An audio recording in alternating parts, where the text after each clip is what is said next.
Welcome to History for Snooze. Every page of history holds the footprints of time, the clash of swords, the whisper of court intrigues, and the quiet perseverance of ordinary people. Here, we will travel back to the past, slowly, gently, so we can almost feel the pulse of another era. Tonight, our story drifts into the world of feudal Japan, an age of samurai honor, intricate traditions, and a society shaped by loyalty, duty, and the shifting tides of power. Before we start, dim the lights, settle into a comfortable spot, and let the world outside fade away. I invite you to subscribe to the channel. Your small gesture is my greatest inspiration to keep telling these stories. And in the comments, let me know where in the world you're listening from. I'd love to know how far these stories travel. Now, close your eyes and join me on this quiet journey, where history is not just a record of events, but a soft-spoken story that will guide you toward peace, and maybe even toward sleep. Feudal Japan represents one of history's most distinctive and enduring examples of military governance, spanning nearly 7 centuries from 1185 to 1868. This extraordinary period fundamentally transformed Japanese society, establishing rigid hierarchical systems that would influence the nation's development for generations. The feudal era emerged from the ashes of imperial decline and provincial warfare, creating a unique synthesis of military pragmatism, Confucian philosophy, and indigenous Japanese traditions that would define the country's character until the modern era. The transition from imperial to feudal rule was not sudden but rather the culmination of centuries of gradual power shifts. The Heian period, 794–1185, had witnessed the steady erosion of central imperial authority as provincial warrior clans accumulated military strength and political influence. The emperors, once considered divine rulers with absolute authority, found themselves increasingly dependent on powerful military families for protection and governance. This dependence would ultimately prove fatal to imperial power, as the warrior clans recognized their own strength and began asserting independent authority over vast territories. The complexity of feudal Japanese society defies simple categorization.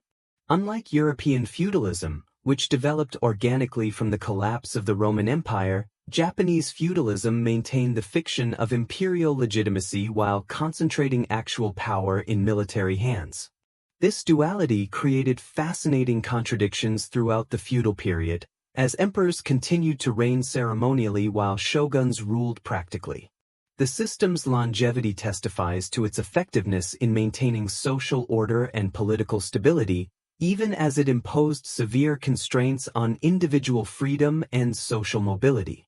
Understanding feudal Japan requires appreciation of its multifaceted nature. The period encompassed profound transformations in military technology, agricultural practices, religious beliefs, artistic expression, and social organization. Each aspect of feudal society interconnected with others, creating a complex web of relationships that sustained the system for centuries. The warrior ethos permeated every level of society, from the elaborate Bushido code that governed samurai behavior to the collective responsibility systems that regulated peasant villages. Chapter 1. The Rise of Military Government, 1185 to 1333. The Genpei War and the establishment of the Kamakura shogunate. The Genpei War, 1180 to 1185. Marked the definitive end of the Heian period's civilian government and the beginning of Japan's feudal age. This devastating conflict between the Taira and Minamoto clans originated from succession disputes within the imperial family but quickly evolved into a comprehensive struggle for national supremacy. The war's outcome would determine not only which military family would dominate Japan but also the fundamental nature of Japanese governance for centuries to come. The Taira clan, led by Taira no Kayamori, had achieved unprecedented power during the late Heian period through strategic marriages and military service to the imperial court. By the 1170s, the Taira controlled key government positions, dominated the imperial succession, and commanded substantial military forces throughout western Japan. Their success, however, bred resentment among rival clans, particularly the Minamoto family, which had been systematically excluded from power despite their own distinguished military heritage. The conflict began in 1180 when Prince Machihito, supported by Minamoto no Yorimasa, called for the overthrow of Taira dominance. Although this initial uprising failed, it ignited a nationwide rebellion that would consume Japan for 5 years. The war's early phases favored the Taira, who controlled the capital and possessed superior resources. However, the Minamoto clan, under the leadership of Minamoto no Yoritomo in eastern Japan and his brother Yoshitsune, gradually assembled powerful coalitions of provincial warriors eager to challenge Taira hegemony.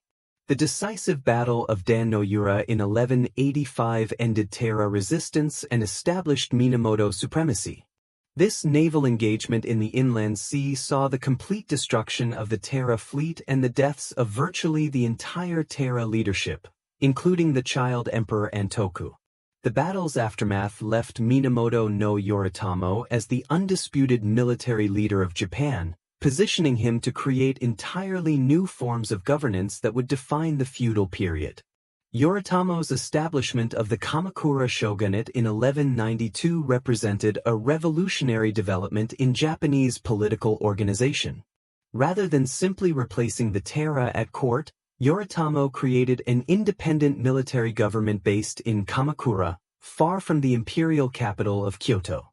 This geographical separation symbolized the new regime's independence from traditional court influence while allowing the shogunate to develop its own administrative systems and political culture. The early Kamakura period established fundamental precedents for feudal governance that would persist throughout the era. The shogun's authority derived from military power rather than court appointment, though imperial recognition provided important legitimacy. The bakufu, military government, administered justice through military tribunals, appointed provincial governors, shogo, and estate stewards, jito, to represent shogunal interests, and gradually expanded its control over land tenure and taxation throughout Japan. The Hojo Regency and administrative development. Following Yoritomo's death in 1199, power within the Kamakura shogunate shifted to the Hojo family, who established a regency system that would dominate Japanese politics for over a century.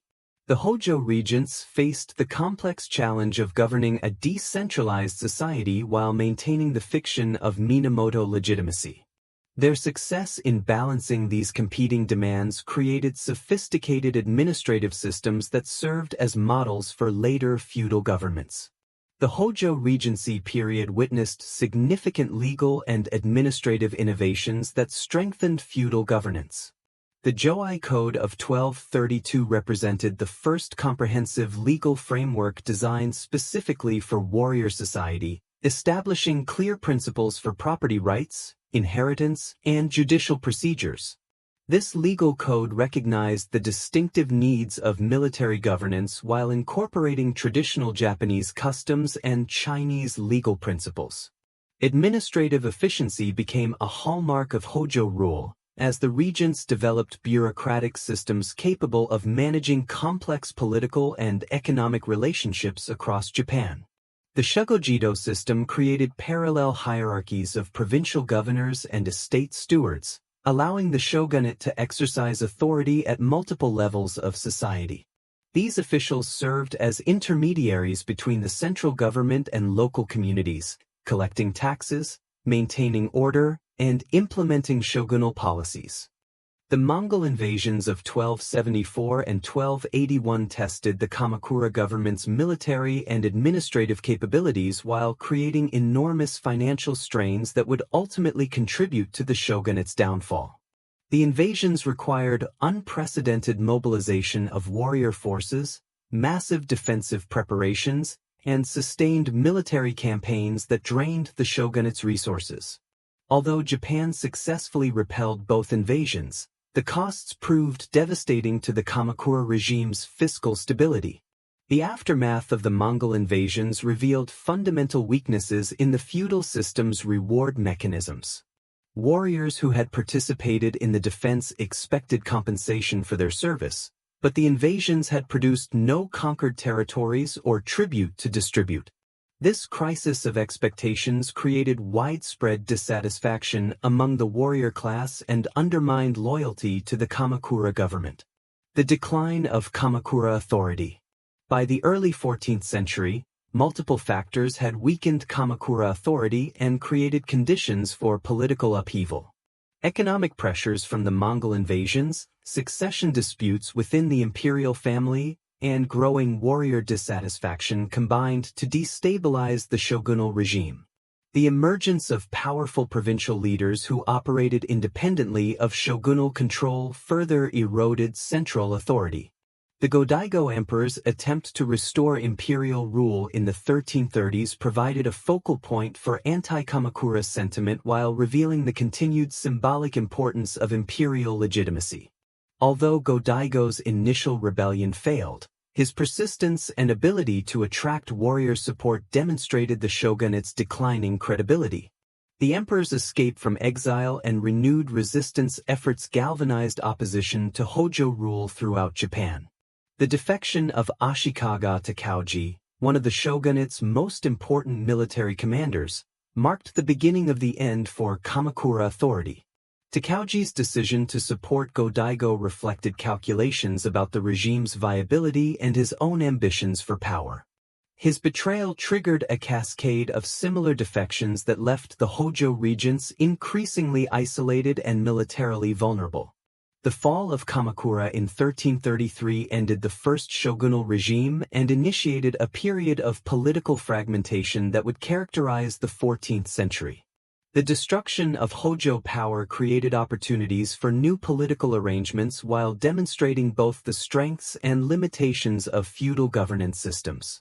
The Kamakura period's legacy included established precedents for military rule, sophisticated administrative systems, and legal frameworks that would influence subsequent feudal governments. Chapter 2: The Social Hierarchy and Class System. The Theoretical Foundation. Shurno Kosho. The feudal Japanese social system operated according to a rigid four-class hierarchy known as Shurno Keosho, which theoretically organized society according to Confucian principles of social utility and moral virtue. This classification system placed samurai warriors, shur, at the top, followed by farmers, no, artisans, ko, and merchants, sho. However, the reality of social organization proved far more complex than this theoretical framework suggested, with numerous subdivisions, exceptions, and contradictions that reflected the system's practical evolution over centuries. The emperor occupied a unique position above the official class system, maintaining theoretical supremacy while exercising little practical power. This imperial status created fascinating contradictions throughout the feudal period, as emperors possessed ultimate legitimacy but lacked the military force necessary to implement their will. The shogun, despite wielding actual power, required imperial recognition to legitimize his authority, creating a complex relationship between symbolic and practical leadership. Below the emperor and shogun, the daimyo lords represented the apex of practical power within feudal society.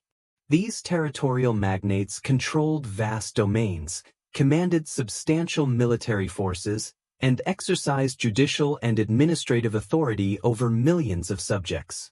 The daimyo's position combined military leadership, political administration, and economic management in ways that made them virtually autonomous rulers within their territories. The complexity of feudal hierarchy extended far beyond the basic four-class system, incorporating numerous specialized groups, regional variations, and exceptional categories that reflected the system's practical needs. Court nobles, Buddhist clergy, Shinto priests, and various professional groups occupied distinct positions within the social order, each with specific rights, obligations, and restrictions that defined their place in feudal society. The samurai, warriors, and administrators. The samurai class represented the pinnacle of feudal society, combining military prowess with administrative responsibility in ways that defined their unique social position. These professional warriors emerged from the need for military specialists during the late Heian period's chronic warfare, gradually developing into a distinct social caste with elaborate codes of conduct, exclusive privileges, and specialized training that set them apart from other classes. Samurai training began in early childhood and encompassed far more than military skills alone. Young warriors studied classical Chinese literature, poetry, calligraphy, mathematics, and philosophy alongside swordsmanship, archery, horsemanship, and tactical knowledge. This comprehensive education reflected the samurai's dual role as both fighters and administrators, requiring intellectual capabilities as well as martial skills. The Bushido Code provided ideological justification for samurai privileges while establishing behavioral standards that emphasized loyalty, courage, honor, and self-sacrifice. This warrior ethic drew from multiple sources including Buddhism, Confucianism, and indigenous Japanese values, creating a distinctive philosophy that influenced samurai behavior throughout the feudal period. The code's emphasis on death before dishonor created powerful psychological motivations that sustained samurai effectiveness in both military and administrative roles. Samurai economic relationships operated through complex systems of stipends, land grants, and service obligations that bound warriors to their lords while providing the resources necessary for military service. The Kakadaka system measured samurai incomes in terms of rice production, creating standardized methods for calculating warrior obligations and organizing military forces. These economic arrangements created intricate webs of dependency and obligation that sustained feudal political structures. The evolution of samurai roles throughout the feudal period reflected changing military technologies and administrative needs.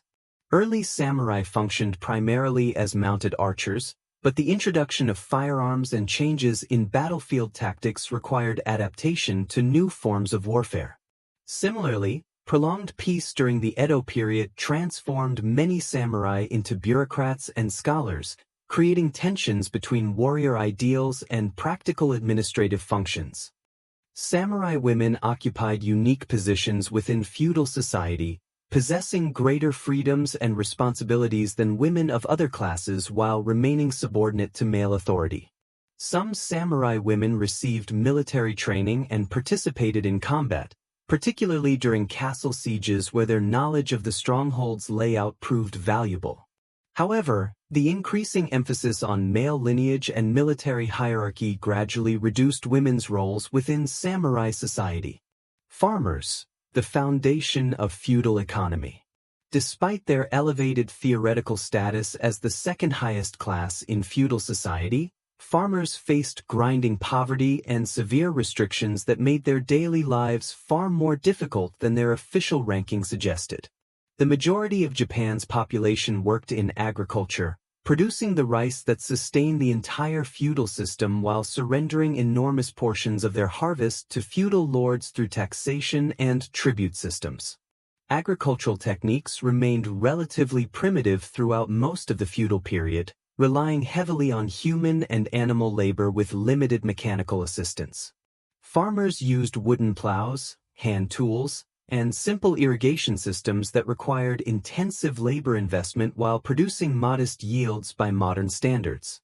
Weather variations, insect damage, and soil depletion created constant uncertainty that kept farming families perpetually vulnerable to crop failure and starvation.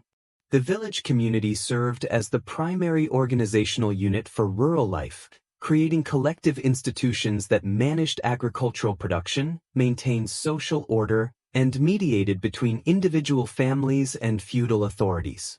Village headmen, selected from prominent farming families, administered local affairs while serving as intermediaries with higher authorities.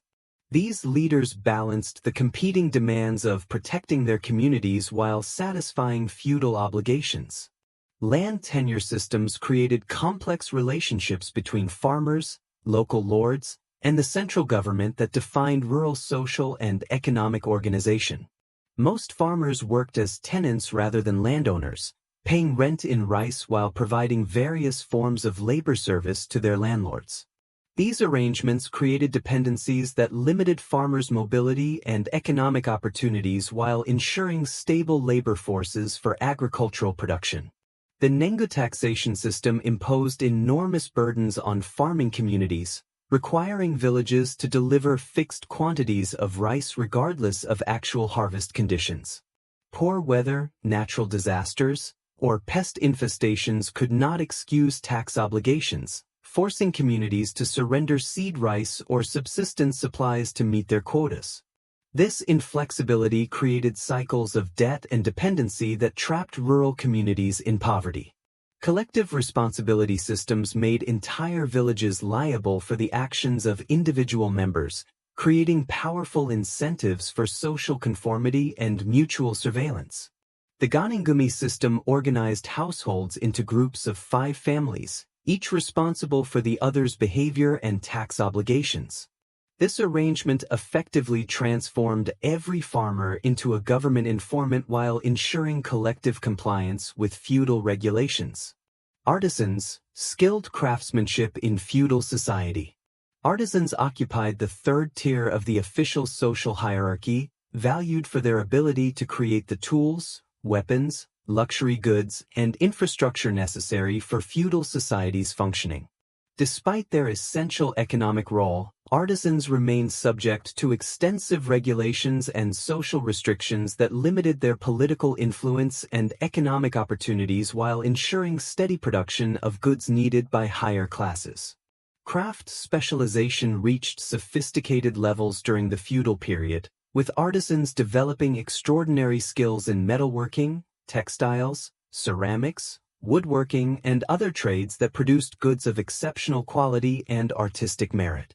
The famous Japanese swords represented pinnacles of metallurgical achievement, requiring master swordsmiths to possess detailed knowledge of steel composition, forging techniques, and artistic design that took decades to master. Guild systems, ZA, regulated craft production through comprehensive controls over prices, quality standards, production methods, and market access that provided economic security for members while limiting competition and innovation. These guilds established training programs, maintained quality standards, and negotiated with authorities over taxation and regulations.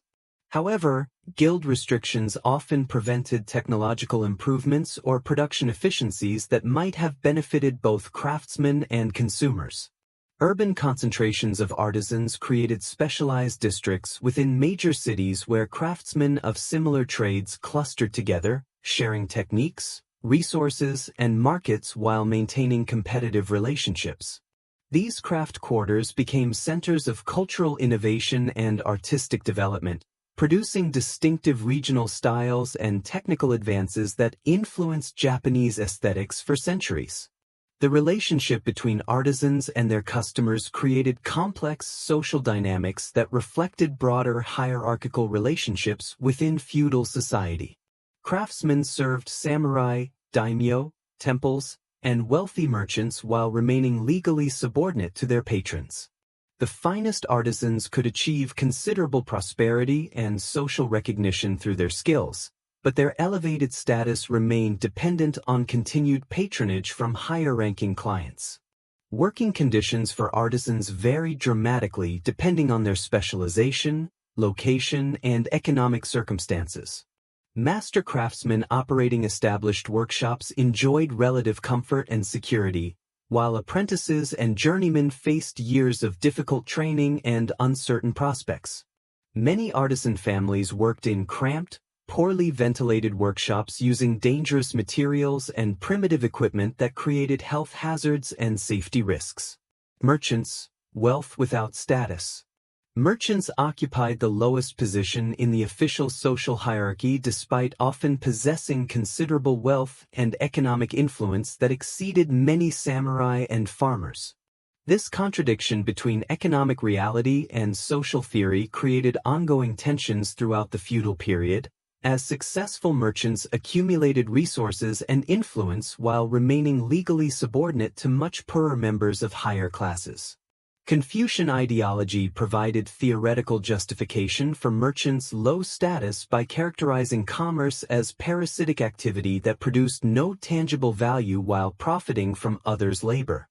This philosophical framework portrayed merchants as necessary evils whose activities, while economically useful, remained morally inferior to farming, craftsmanship, or military service. Such attitudes created social stigma that persisted even as merchant wealth grew throughout the feudal period. The development of sophisticated commercial networks during the feudal period created new forms of economic power that gradually undermined traditional social hierarchies. Merchant houses like the Mitsui and Sumitomo families accumulated enormous wealth through banking, commodity trading, and manufacturing that allowed them to influence daimyo finances and government policies despite their officially subordinate status. Urban commercial districts became centers of cultural innovation and social change where merchant patronage supported new forms of entertainment, art, and literature that challenged traditional values. The pleasure quarters, kabuki theaters, and popular literature that emerged from merchant communities created alternative cultural frameworks that competed with official samurai culture for influence over Japanese society. Credit relationships gave merchants significant leverage over supposedly superior social classes, as cash-strapped samurai and daimyo increasingly depended on merchant loans to maintain their lifestyle and obligations. These financial dependencies created power relationships that contradicted official hierarchies, as wealthy merchants could exercise practical control over their social superiors through debt arrangements. The regulation of merchant activities through licensing systems, trade restrictions, and sumptuary laws reflected governmental attempts to control commercial power while extracting revenue from merchant wealth. However, the complexity of commercial relationships and the government's fiscal needs often forced authorities to compromise with merchant interests, creating practical arrangements that differed significantly from theoretical social principles. Chapter 3: Political Organization and Governance. The shogunate system, military administration. The shogunate represented a unique form of military government that adapted feudal principles to Japanese political and cultural conditions. Unlike European feudalism, which emerged from the collapse of centralized authority, Japanese feudalism maintained the fiction of imperial legitimacy while concentrating actual power in military hands.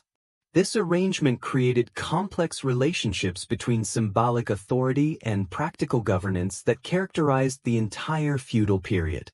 The shogun's authority derived from multiple sources including military strength, administrative capability, and imperial recognition, creating a multifaceted basis for political legitimacy that proved remarkably durable.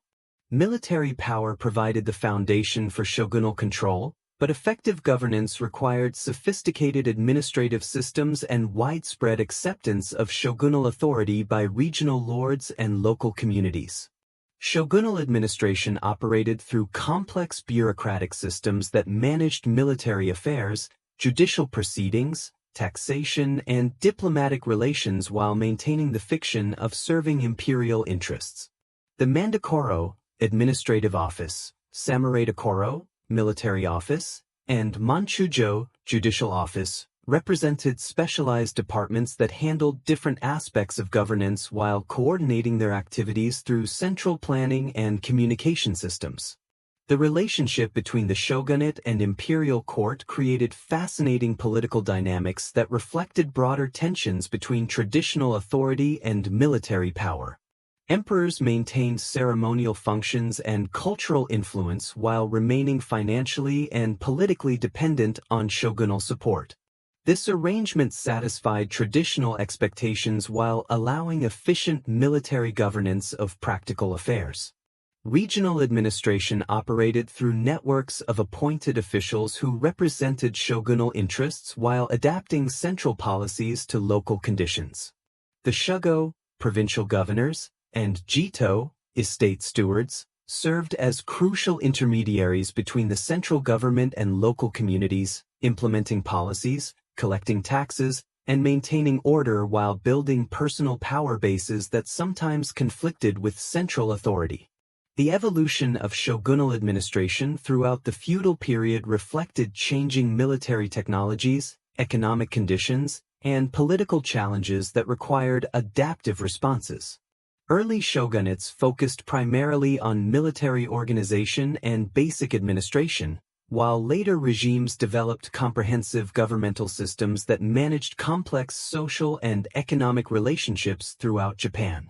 The daimyo system, regional autonomy and central control. The daimyo lords represented the crucial intermediate level between central authority and local administration, possessing substantial autonomy within their domains while owing allegiance to the shogunal government.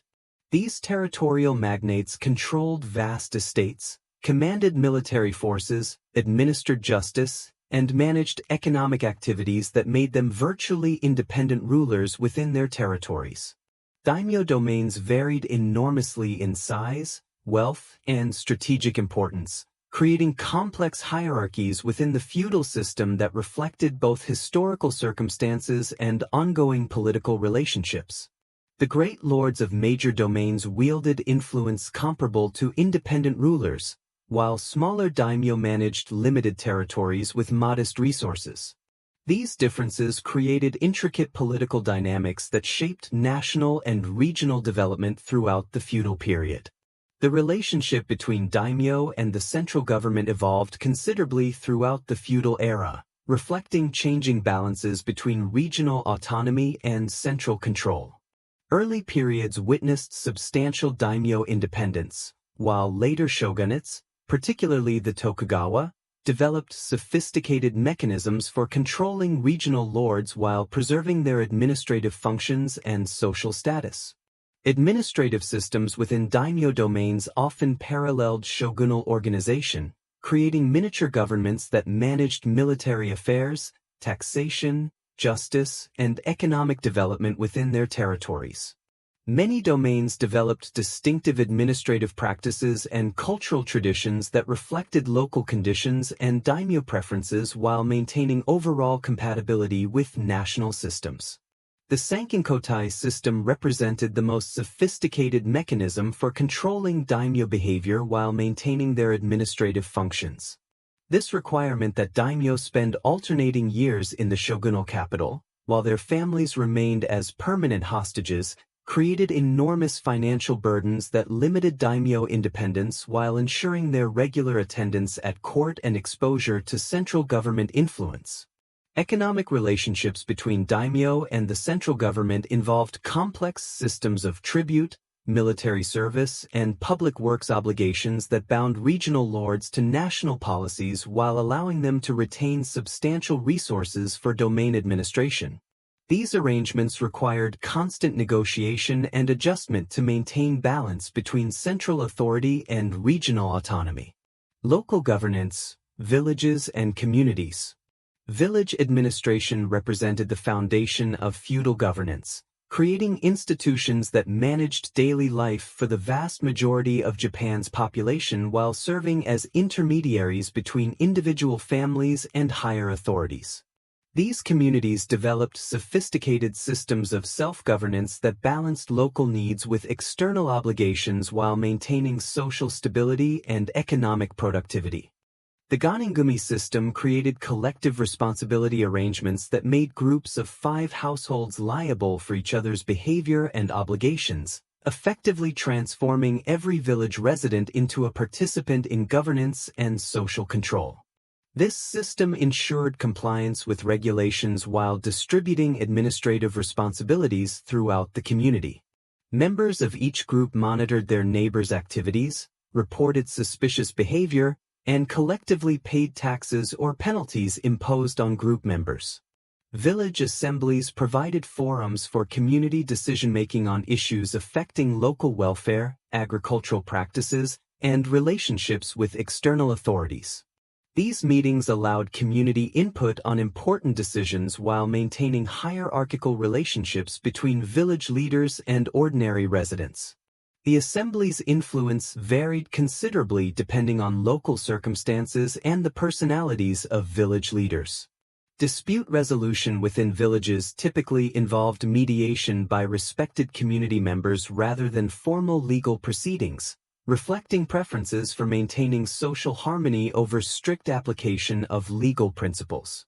Village leaders possessed considerable discretion in handling conflicts between residents, often seeking compromises that preserved community relationships while satisfying the demands of justice. Economic cooperation within villages included shared labor for major agricultural projects, collective maintenance of irrigation systems, and mutual assistance during emergencies or harvest periods. These cooperative arrangements created social bonds that strengthened community solidarity while ensuring completion of essential tasks that required more labor than individual families could provide. Chapter 4: Economic Foundations and Agricultural Society. The rice economy, foundation of feudal wealth. Rice agriculture formed the economic foundation of feudal Japan, serving simultaneously as the primary food source, medium of exchange, and basis for taxation that sustained the entire political and social system. The centrality of rice production created economic relationships and social structures that influenced every aspect of feudal life, from individual family survival to national military campaigns and diplomatic relations. The Kakadaka system measured domain wealth and individual incomes in terms of theoretical rice production capacity, creating standardized methods for calculating tax obligations, military service requirements, and administrative expenses. This system allowed the shogunate and daimyo to organize complex economic relationships while providing mechanisms for comparing the relative wealth and obligations of different territories and social groups. Agricultural techniques remained relatively primitive throughout most of the feudal period, with limited adoption of mechanical aids or advanced farming methods that might have increased productivity. Most farmers relied on wooden plows, hand tools, and simple irrigation systems that required intensive labor investment while producing modest yields. The conservative nature of agricultural practices reflected both technical limitations and social constraints that discouraged innovation.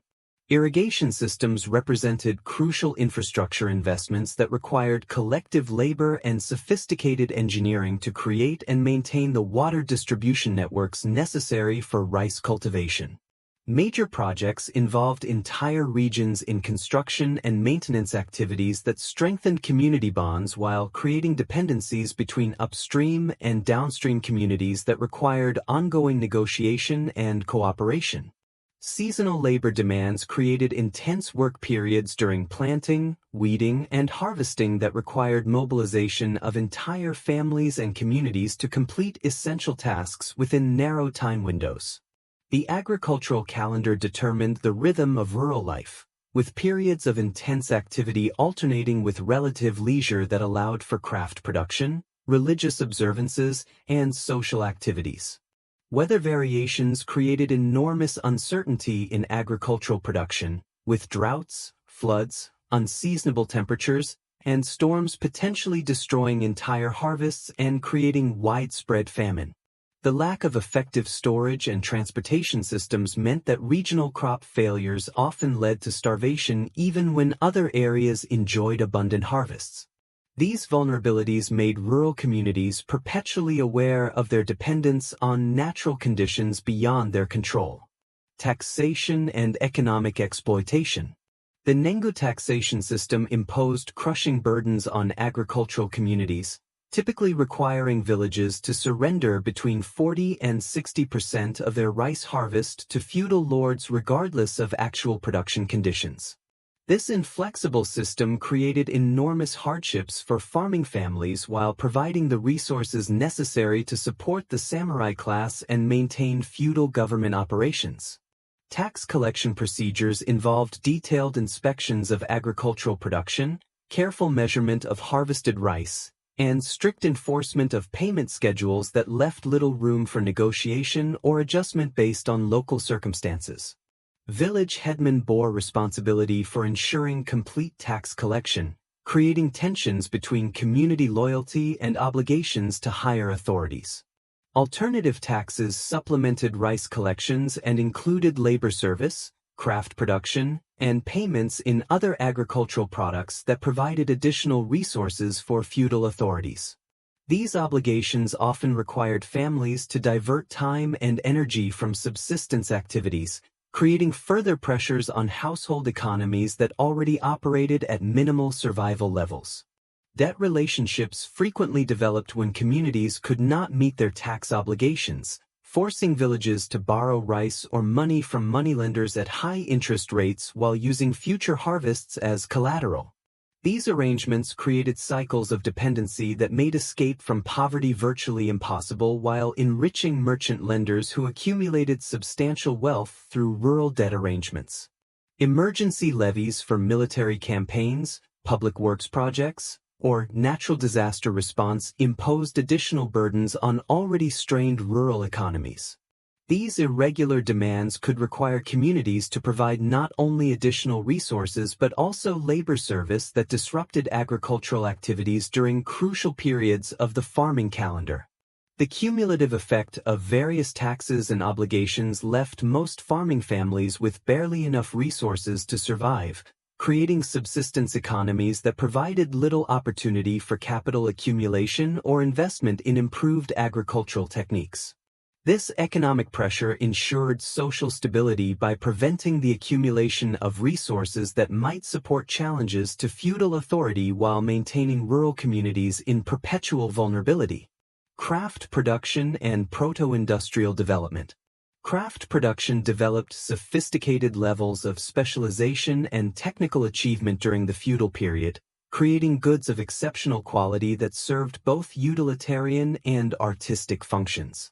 Japanese craftsmen became renowned for their skills in metalworking, particularly sword production, as well as textiles, ceramics, woodworking, and other trades that required years of training and considerable artistic sensitivity.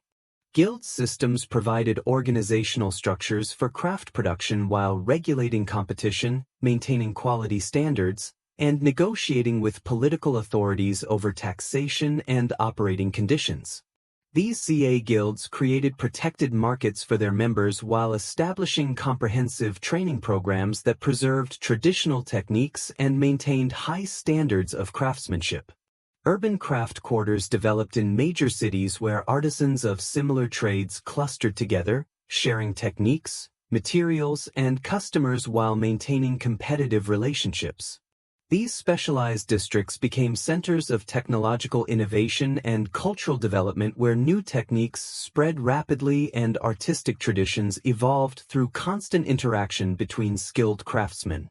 The relationship between craft production and artistic expression created distinctive Japanese aesthetic traditions that combined functional excellence with sophisticated artistic sensibility.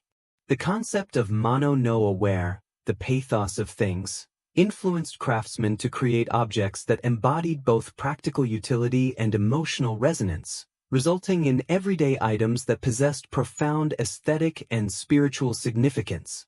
Raw material procurement for craft production required complex supply networks that connected urban craftsmen with rural producers, miners, and traders who provided the specialized materials necessary for high-quality production.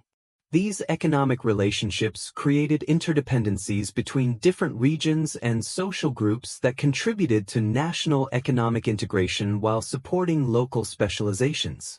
Proto-industrial developments during the later feudal period included larger workshops that employed multiple craftsmen, more sophisticated production techniques, and expanded market networks that anticipated modern industrial organization. However, guild restrictions, technological limitations, and social constraints prevented the full development of industrial production methods that characterized contemporary European development. Commercial development and market networks. Commercial networks expanded significantly during the feudal period, creating sophisticated systems for distributing goods, services, and information throughout Japan despite official restrictions on merchant activities and social mobility. These trading relationships connected urban and rural communities while facilitating economic specialization and cultural exchange that contributed to national integration. Merchant houses developed complex organizational structures that managed multiple business activities including commodity trading, banking, transportation, and manufacturing. The most successful merchant families created business empires that spanned multiple generations and accumulated wealth that often exceeded that of daimyo lords, creating practical challenges to theoretical social hierarchies. Transportation infrastructure, particularly during the Edo period, supported commercial expansion through improved roads, standardized currencies, and regular communication systems that facilitated trade while serving governmental administrative needs. The Takedo and other major highways became commercial arteries that connected major cities while supporting numerous businesses that served travelers and transported goods. Market towns developed at strategic locations where transportation routes intersected or where local products attracted traders from distant regions. These commercial centers became focal points for economic activity that supported diverse populations of merchants, craftsmen, and service providers while creating opportunities for cultural exchange and innovation.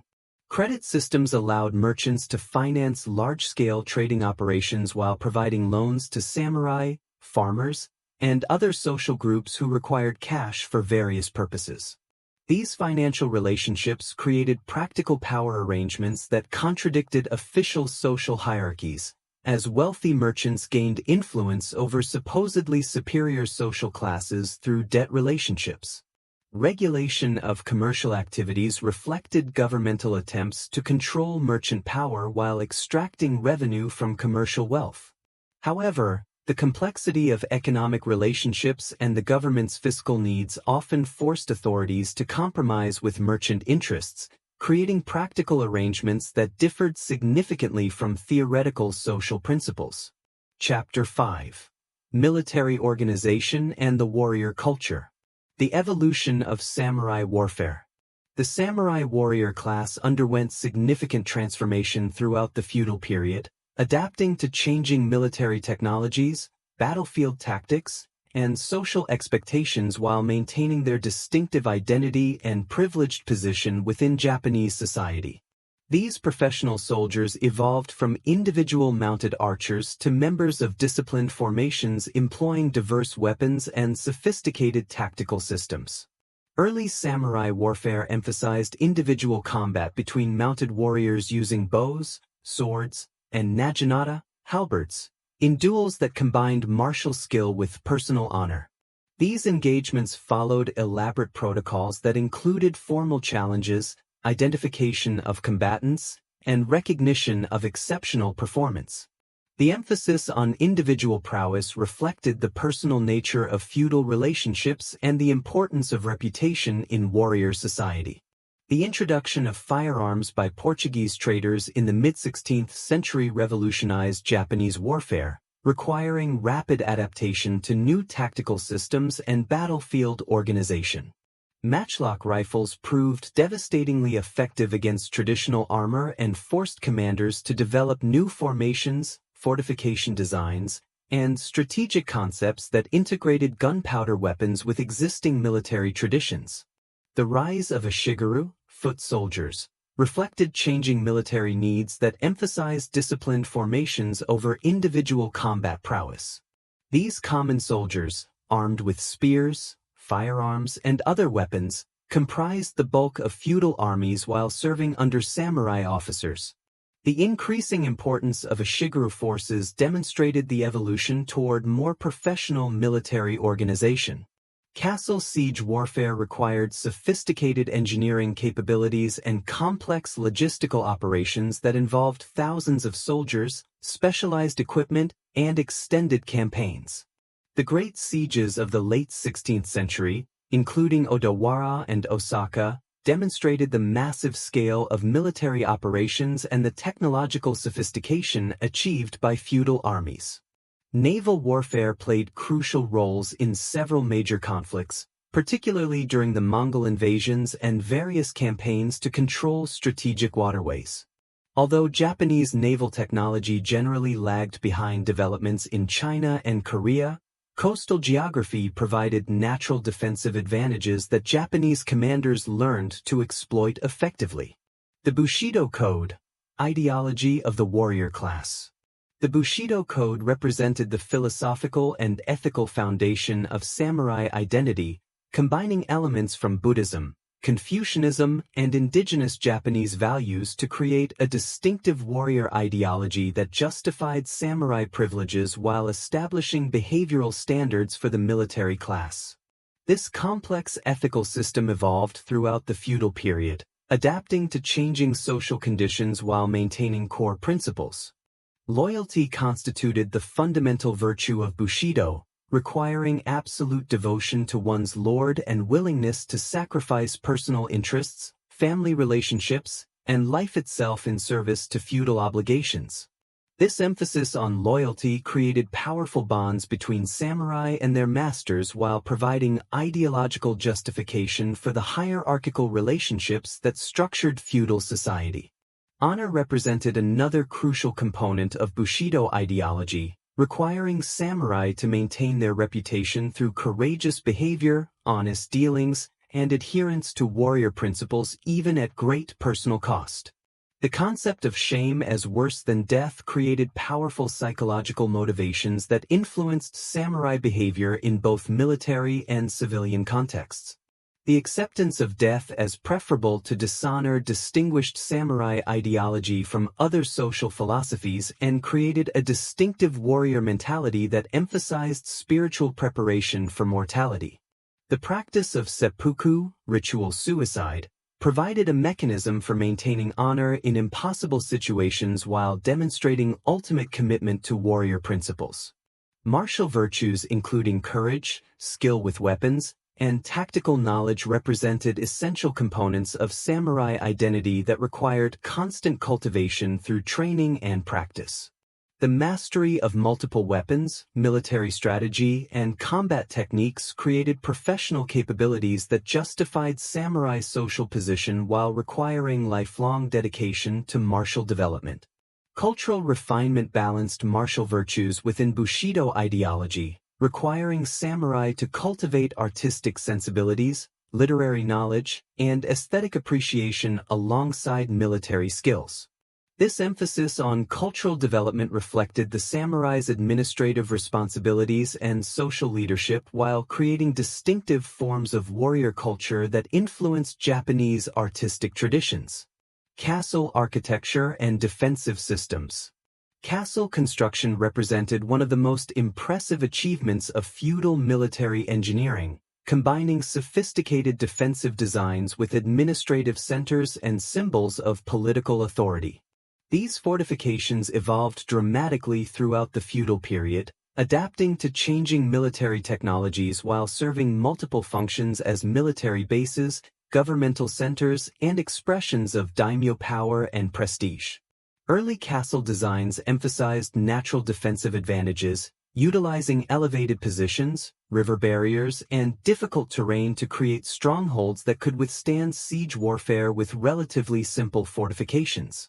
These yamashiro, mountain castles, relied primarily on wooden palisades, earthworks, and natural obstacles to channel attacking forces into predetermined killing zones where defenders could maximize their tactical advantages. The development of hirajiro, plain castles, during the later feudal period reflected changing military needs and administrative requirements that prioritized accessibility and governmental functions over purely defensive considerations. These fortifications incorporated sophisticated stone foundations, multiple defensive rings, and complex layouts designed to confuse attackers while providing efficient administrative spaces for domain governance. Stone wall construction reached extraordinary levels of sophistication in major castles like Himeji, Osaka, and Edo, where master craftsmen created massive defensive barriers using precisely fitted stones without mortar. These cyclopean walls could withstand artillery bombardment while creating nearly vertical surfaces that made scaling attacks virtually impossible. The engineering knowledge required for such construction represented accumulated centuries of military experience and technical innovation.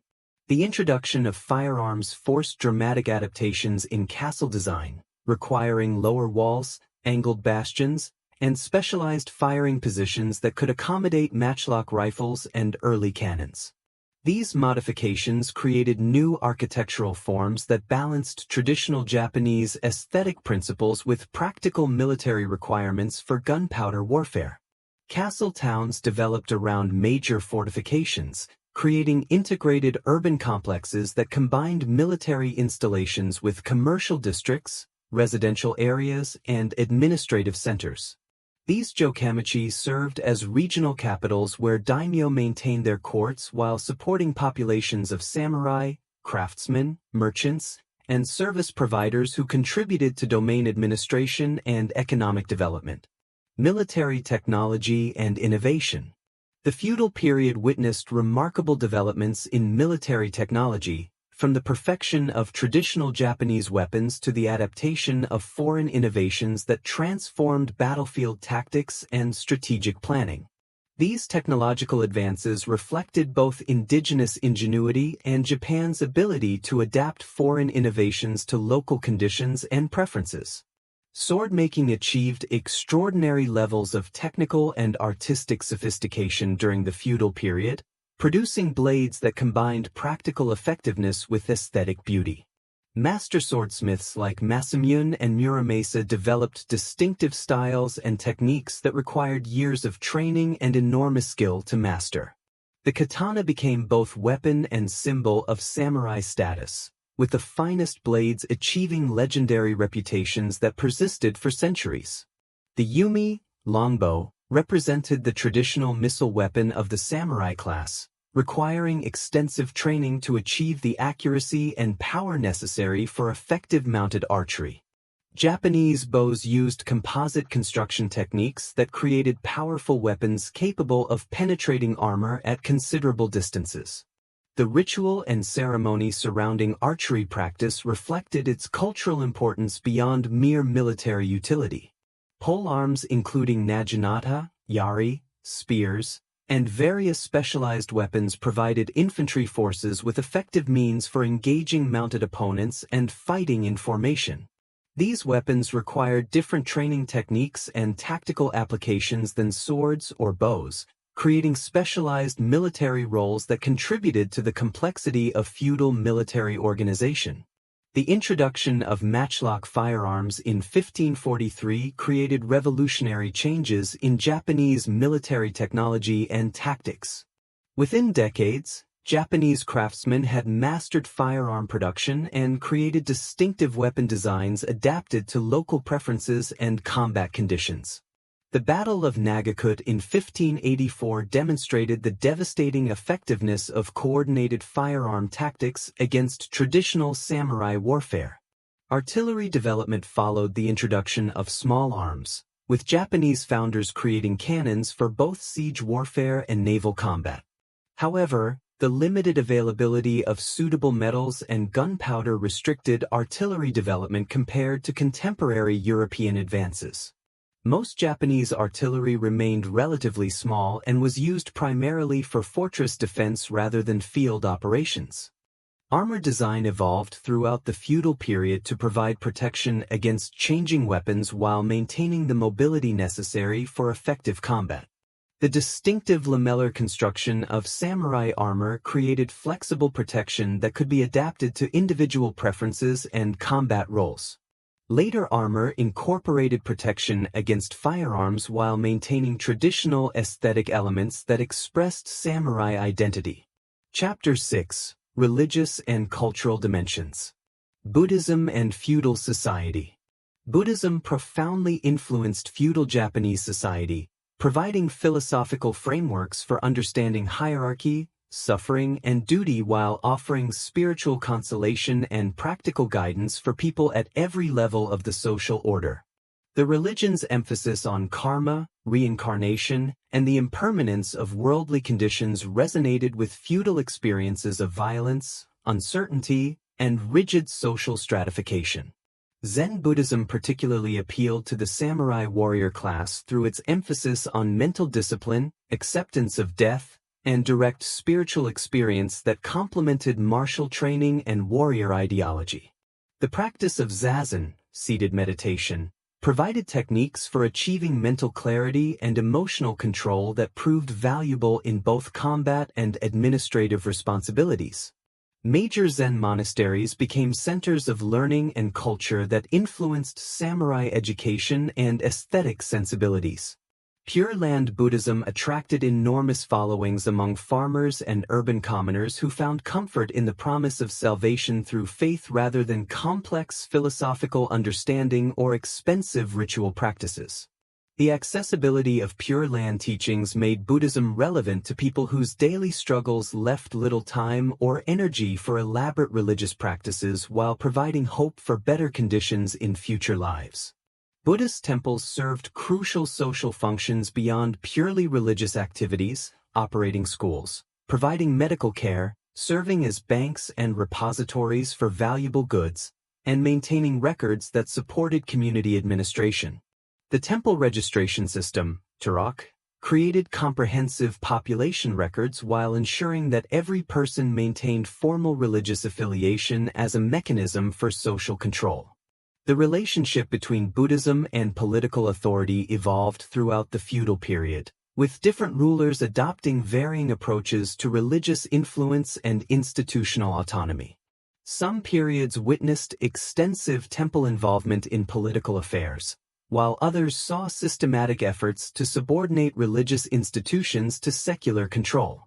These tensions reflected broader questions about the relationship between spiritual authority and temporal power. Buddhist artistic traditions flourished during the feudal period, creating distinctive aesthetic forms that influenced architecture, sculpture, painting, and decorative arts.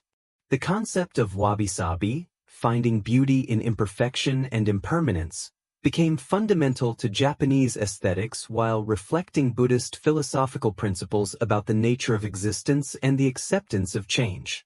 Shinto and indigenous religious traditions. Shinto, Japan's indigenous religious tradition, maintained its distinctive character throughout the feudal period while adapting to the dominant presence of Buddhism and the changing needs of feudal society.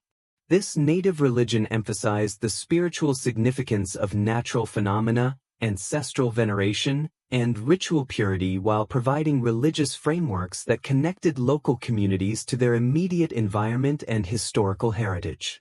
Local Shinto shrines served as focal points for community religious life, celebrating agricultural festivals, marking seasonal changes, and honoring the kami, spirits, associated with particular locations, natural features, or historical events.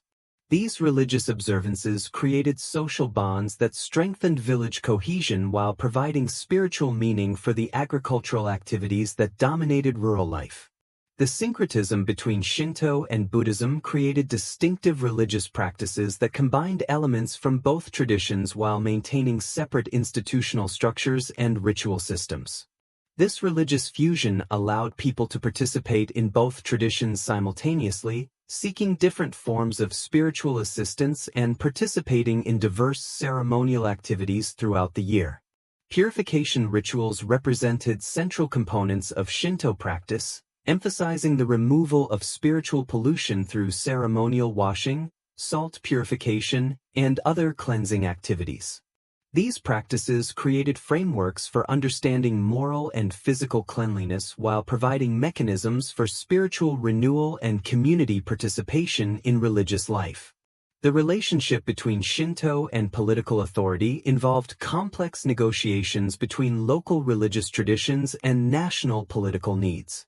The Imperial Institutions Association with Shinto created ideological connections between indigenous religion and political legitimacy while providing alternative sources of authority that could challenge or support feudal governance depending on circumstances.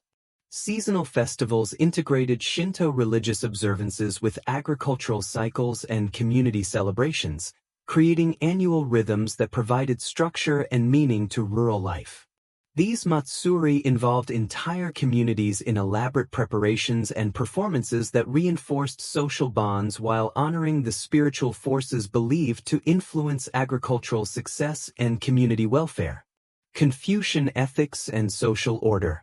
Confucian philosophy provided intellectual justification for feudal social hierarchies while establishing ethical frameworks that defined proper relationships between superiors and subordinates at every level of society. The emphasis on loyalty, filial piety, and benevolent governance created ideological support for feudal political arrangements while imposing moral obligations on rulers and subjects alike.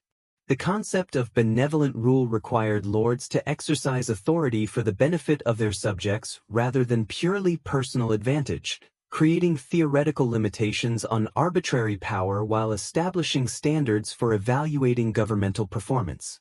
This principle provided grounds for criticizing poor leadership while supporting the general legitimacy of hierarchical social organization. Educational systems based on Confucian principles emphasized moral cultivation, classical learning, and preparation for administrative service rather than technical skills or practical knowledge. This educational approach created shared cultural references among the educated elite while reinforcing social distinctions between those with access to formal learning and those without such opportunities. The 5 cardinal relationships, ruler-subject, father-son, husband-wife, elder-younger, friend-friend, provided comprehensive frameworks for understanding social obligations and proper behavior in various contexts. These relationship categories defined expectations for behavior while creating mutual obligations that theoretically protected individuals from arbitrary treatment by social superiors. Neo-Confucian philosophy became increasingly influential during the later feudal period, providing sophisticated theoretical frameworks for understanding natural phenomena, human nature, and social organization. These intellectual developments created new approaches to education, governance, and personal cultivation while maintaining fundamental commitments to hierarchical social order. The integration of Confucian ethics with Buddhist and Shinto traditions created distinctive Japanese philosophical syntheses that addressed practical questions about governance, personal conduct, and social responsibility.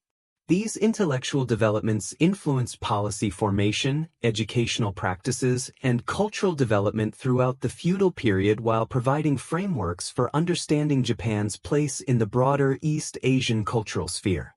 Cultural arts and aesthetic development. The feudal period witnessed extraordinary developments in Japanese cultural arts, creating distinctive aesthetic traditions that combined practical functions with sophisticated artistic expression. These cultural achievements reflected the complex social dynamics of feudal society while providing outlets for creative expression within rigid hierarchical constraints. The tea ceremony, shinoi, evolved into an elaborate cultural practice that combined aesthetic appreciation, social interaction, and spiritual discipline in ceremonial forms that expressed fundamental Japanese cultural values. The emphasis on simplicity, natural beauty, and mindful attention to detail created artistic frameworks that influenced architecture, garden design, and decorative arts while providing social venues for cultural exchange among the elite. No theater developed sophisticated dramatic forms that combined music, dance, poetry, and visual spectacle in performances that expressed Buddhist and Shinto themes while entertaining aristocratic audiences. The highly stylized performance techniques and elaborate costuming created distinctive theatrical traditions that required years of training to master while preserving classical literary and musical traditions. Garden design achieved extraordinary levels of artistic sophistication through the creation of landscape compositions that combined natural elements with architectural features to create spaces for contemplation and aesthetic appreciation. The principles of garden design reflected broader cultural values about the relationship between human activity and natural processes while providing practical spaces for relaxation and social interaction. Poetry composition remained central to educated culture throughout the feudal period, with various poetic forms providing vehicles for personal expression, social communication, and artistic achievement. The tanka and haiku forms created distinctive Japanese poetic traditions that emphasized brevity, natural imagery, and emotional resonance while serving as markers of cultural refinement and social status. Painting traditions incorporated influences from Chinese art while developing distinctive Japanese styles that reflected local aesthetic preferences and cultural themes. Screen paintings, hanging scrolls, and architectural decorations provided opportunities for artistic expression while serving practical functions in interior design and social display. Decorative arts including lacquerware, textiles, metalwork, and ceramics achieved remarkable levels of technical excellence and artistic sophistication that combined utility with beauty in objects used in daily life. These craft traditions created distinctively Japanese aesthetic forms while providing economic opportunities for skilled artisans and cultural expressions of regional and class identity. Chapter 7. Daily Life and Living Conditions. Housing and Domestic Architecture. Housing construction during the feudal period reflected both social hierarchies and environmental constraints, creating distinctive architectural forms that varied dramatically according to class status, regional conditions, and available materials. These domestic structures served not only as shelter but as expressions of social identity and cultural values that reinforced broader patterns of feudal organization. Peasant housing consisted primarily of simple wooden structures with thatched roofs, earthen floors, and minimal furnishing that provided basic protection from weather while requiring extensive family labor for construction and maintenance. These minka, folk houses, typically included single large rooms that served multiple functions, with sleeping, cooking, and storage areas separated only by movable screens or temporary partitions. The construction techniques used in peasant housing emphasized local materials and traditional methods passed down through generations, creating regional variations that reflected different climatic conditions and available resources. Thatched roofs required regular replacement and maintenance that involved entire communities in cooperative labor arrangements, while wooden frames and walls needed constant attention to prevent decay and insect damage. Heating and lighting in peasant homes remained primitive throughout the feudal period, relying primarily on small fires that provided inadequate warmth while filling homes with smoke that caused respiratory problems and eye irritation. The airori, sunken hearth, served as the focal point of domestic life, providing heat for cooking and warmth while creating social spaces where families gathered during evening hours. Samurai residences reflected their elevated social status through larger size, superior materials, and more complex architectural arrangements that included separate buildings for different functions connected by covered walkways and arranged around interior courtyards. These warrior homes emphasized defensive considerations alongside comfort and status display, incorporating features that could provide protection during emergencies while serving daily residential needs. The shoin style of architecture that developed during the feudal period created distinctive interior arrangements using tatami mats, shoji screens, and tokonoma alcoves that established standards for Japanese domestic design. These architectural elements provided flexible space usage while creating aesthetic frameworks that emphasized natural materials and harmonious proportions. Urban housing faced constraints of limited space and fire hazards that required different approaches to domestic architecture, creating narrow, multi-story structures that maximized use of small lots while providing adequate living space for merchant and artisan families. These machiya, townhouses, integrated residential and commercial functions while creating distinctive streetscapes in major cities.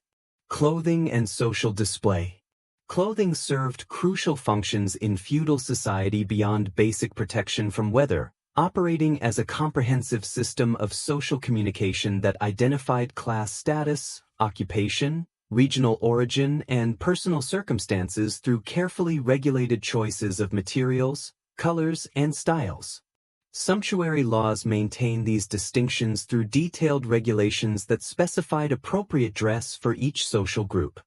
Samurai clothing emphasized both practical functionality and status display through the use of silk fabrics, elaborate designs, and distinctive accessories that identified warrior rank and affiliation.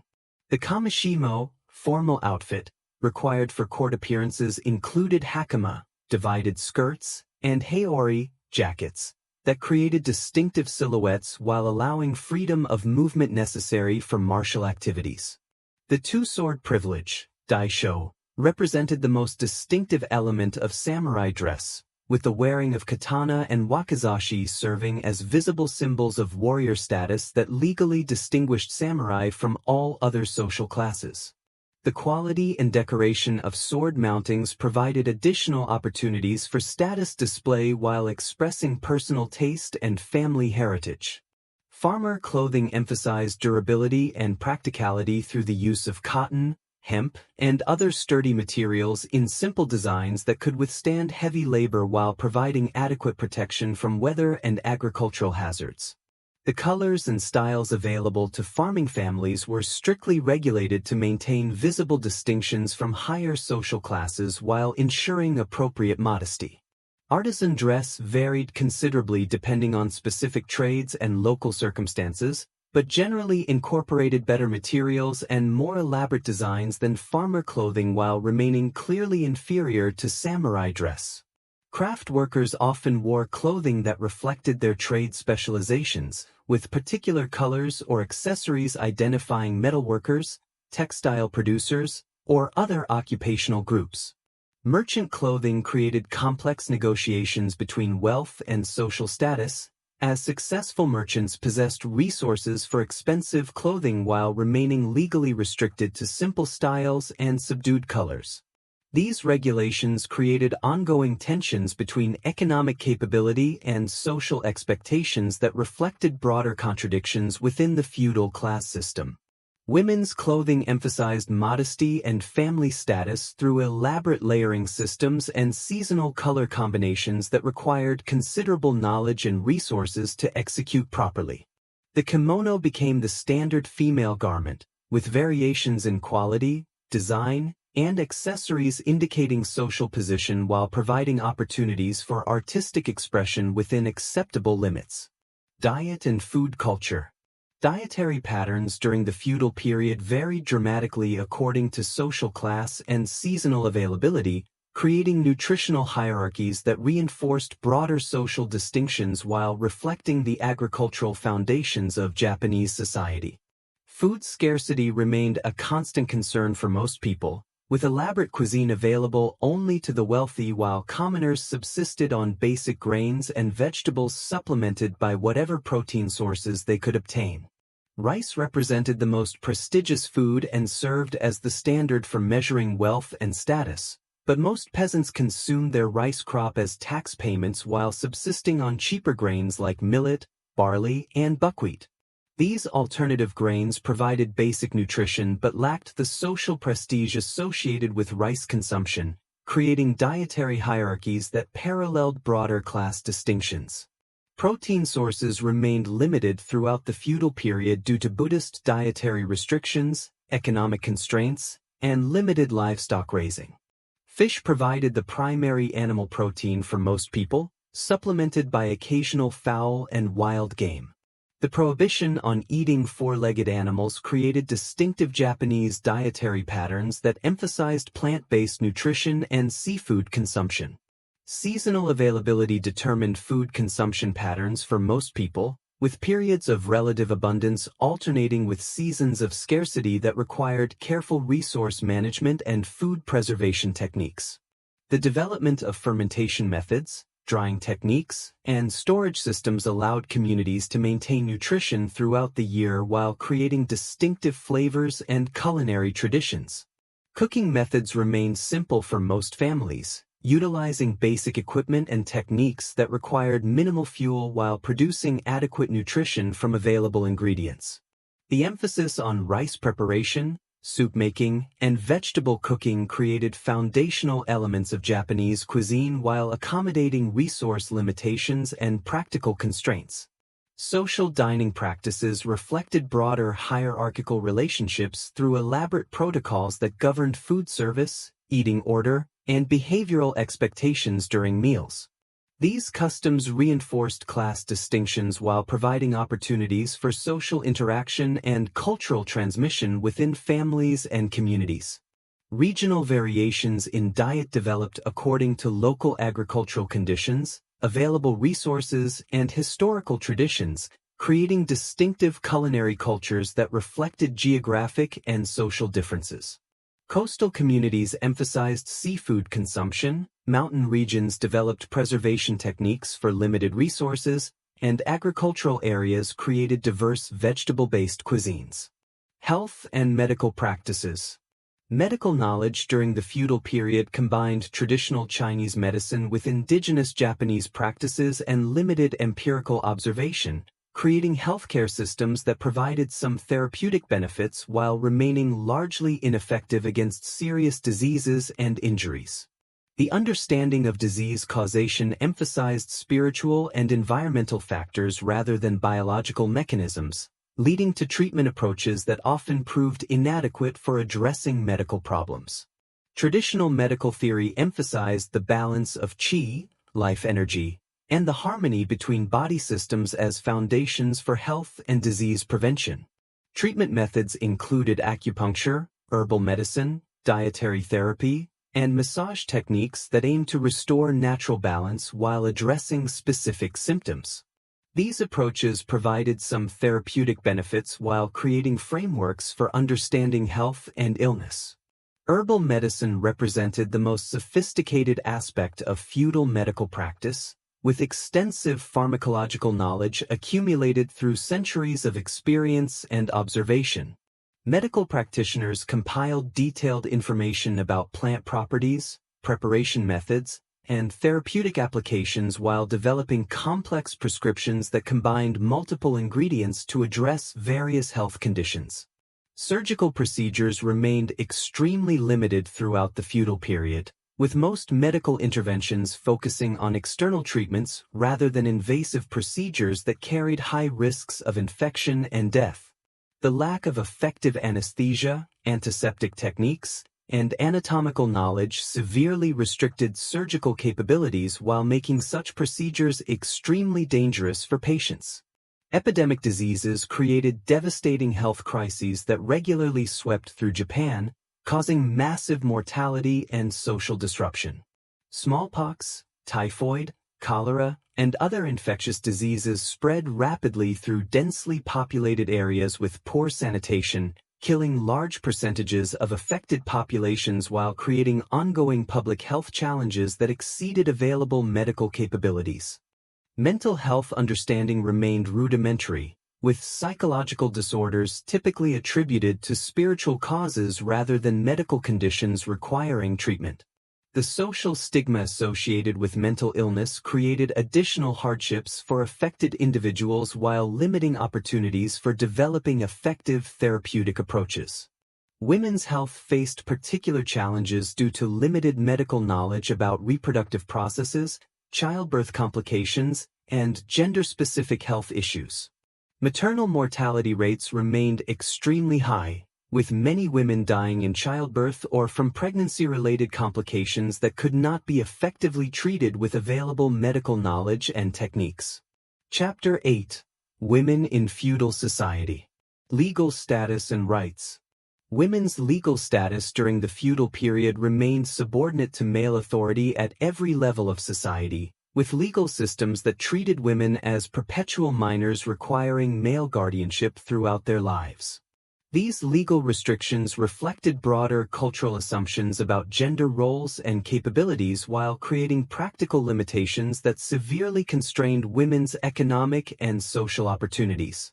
Marriage laws emphasized paternal authority in arranging marriages, with women having minimal input into decisions about their marital partners and future living arrangements.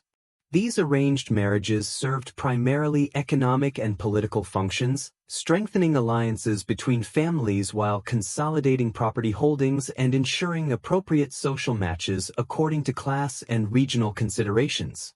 Property rights for women remained extremely limited, with inheritance laws that generally excluded female heirs from receiving substantial property or exercising control over family assets. Widows might temporarily manage household affairs, but even this authority remained subject to oversight by male relatives and could be revoked if remarriage or other circumstances changed family dynamics. Divorce procedures heavily favored male authority, allowing husbands to dissolve marriages for various reasons including failure to produce male heirs, disobedience, neglect of household duties, or incompatibility with extended family members.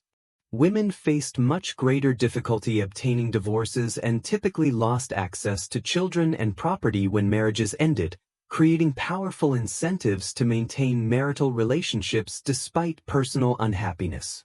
Legal proceedings involving women required male representation, as women could not serve as witnesses, initiate legal actions, or represent their own interests in formal judicial settings. This legal incapacity reinforced women's dependence on male relatives while limiting their ability to protect their interests or seek redress for grievances through official channels. Commercial law restricted women's participation in most business activities, preventing independent economic enterprise while requiring male approval for significant financial transactions. These limitations created dependencies that made it difficult for women to achieve economic independence even when they possessed the skills and resources necessary for successful business operations. Criminal law applied different standards and punishments to women and men, often treating female offenders more leniently for some crimes while imposing harsher penalties for offenses that challenged male authority or social order. These legal distinctions reflected assumptions about women's moral and intellectual capabilities while reinforcing broader patterns of gender hierarchy. Marriage and family life. Marriage practices during the feudal period served primarily economic and political functions rather than romantic or personal fulfillment, creating family arrangements that strengthened social bonds while ensuring appropriate class matches and property consolidation. These arranged marriages involved extensive negotiations between families regarding dowries, inheritance rights, and future obligations that bound extended kinship networks together through complex reciprocal relationships. The bride's transition to her husband's household involved significant adjustments as she adapted to new family dynamics, household routines, and social expectations while maintaining connections to her birth family. This patrilocal marriage pattern created challenges for young women who needed to establish relationships with new family members while demonstrating competence in domestic management and social obligations. Childbearing represented the primary expectation for married women, with particular emphasis on producing male heirs who would continue family lineages and inherit property rights. The pressure to bear sons created enormous stress for women whose social position and marital security depended largely on their reproductive success, while mothers of daughters faced disappointment and potential criticism from extended family members. Household management responsibilities required women to demonstrate competence in domestic administration, financial planning, and social relationships while maintaining harmony within extended family arrangements. These duties included supervision of domestic servants, coordination of seasonal activities, preparation for social obligations, and maintenance of family property and resources. Mother-in-law relationships often created significant tensions within households as older women exercised authority over daughters-in-law while younger women adapted to family traditions and expectations. These intergenerational dynamics could provide mentorship and support but frequently involved conflicts over household management, child-rearing practices, and resource allocation that required careful negotiation to maintain family harmony. Extended family obligations connected women to broader kinship networks that provided social support while creating additional responsibilities for maintaining relationships with relatives through gift-giving, ceremonial participation, and mutual assistance during important family events. These connections could provide valuable resources during emergencies while requiring ongoing investment of time and resources to maintain. Child-rearing practices emphasized early training in gender-appropriate behaviors and skills, with mothers bearing primary responsibility for socializing children according to class expectations and cultural values. The education of daughters focused on domestic skills, moral instruction, and preparation for marriage rather than intellectual development or independent career preparation. Economic roles and opportunities. Women's economic opportunities remained severely constrained by legal restrictions and social expectations, but many women found ways to contribute to household economies and occasionally achieve limited forms of economic independence through skilled labor, small-scale commerce, and specialized services. These economic activities typically operated within domestic contexts or gender-appropriate occupations while providing crucial income for family survival. Textile production represented the most common form of women's economic activity, with skills in spinning, weaving, dyeing, and sewing providing opportunities for both household production and commercial enterprise. Many women supplemented family incomes through textile work while others established small businesses that served local markets with clothing, household linens, and decorative textiles. Agricultural labor involved women in essential farming activities including rice planting, weeding, harvesting, and food processing that required their participation for successful crop production. Although men typically managed major agricultural decisions, women's labor remained crucial for family farming operations while providing opportunities to develop specialized knowledge about crop management and food preparation. Domestic service offered employment opportunities for young women from poor families, providing income while training them in household management skills that would prove valuable in their future marriages. However, these positions involved long hours, minimal compensation, and limited personal freedom while requiring women to live under constant supervision by their employers. Small-scale commerce allowed some women to operate market stalls, peddle goods door-to-door, or manage family businesses that served local communities with food, crafts, and household necessities.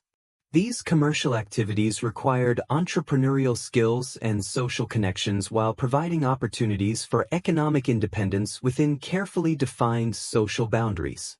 The entertainment industry created alternative economic opportunities for women through various forms of performance, hospitality, and artistic services that served male clientele in urban areas. Although these occupations often involved social stigma and personal risks, they could provide higher incomes and greater personal autonomy than other available options for women from poor backgrounds. Religious institutions offered limited opportunities for women through positions as shrine maidens, temple workers, and religious practitioners who served community spiritual needs while achieving some degree of independence from family control. These roles typically required celibacy and religious devotion while providing alternative life paths for women who did not marry or preferred religious vocations. Education and cultural participation. Educational opportunities for women varied considerably according to social class and family circumstances, but generally emphasized practical skills and moral instruction rather than intellectual development or preparation for public careers. The assumption that women's primary roles involved domestic management and family support shaped educational priorities while limiting access to advanced learning and cultural participation. Upper-class women received instruction in poetry composition, calligraphy, classical literature, and musical performance that prepared them for participation in aristocratic cultural life while demonstrating family refinement and social status. This education provided opportunities for artistic expression and intellectual engagement within acceptable social boundaries while creating shared cultural references among elite women. Literacy rates among women remained lower than those for men throughout the feudal period, reflecting limited access to formal education and social assumptions about women's intellectual capabilities. However, many women achieved functional literacy through informal instruction and personal study that allowed them to manage household records, correspond with family members, and participate in literary activities. The development of distinctive women's literature during the feudal period created cultural spaces where female authors could explore themes related to women's experiences while contributing to broader literary traditions. These works often address topics like romantic relationships, family dynamics, and religious devotion that reflected women's social positions while providing outlets for creative expression. Cultural accomplishments in areas like poetry, music, and artistic crafts provided avenues for women to achieve recognition and social influence despite legal and economic constraints. Exceptional female poets, musicians, and artists could gain reputation and patronage that enhanced their social position while contributing to cultural development within their communities. Religious education offered some women opportunities to develop spiritual knowledge and practices that provided personal fulfillment while creating alternative sources of authority and social influence. Buddhist and Shinto religious traditions included roles for women practitioners who could achieve specialized knowledge and community respect through religious devotion and service. Court culture during various periods provided platforms for elite women to exercise cultural influence through patronage, artistic participation, and social leadership that shaped aesthetic trends and cultural development. Although these opportunities remained limited to women of high social status, they demonstrated women's capabilities for cultural leadership and intellectual achievement when social circumstances permitted such roles. Chapter 9. Crime and Justice. Legal systems and judicial procedures.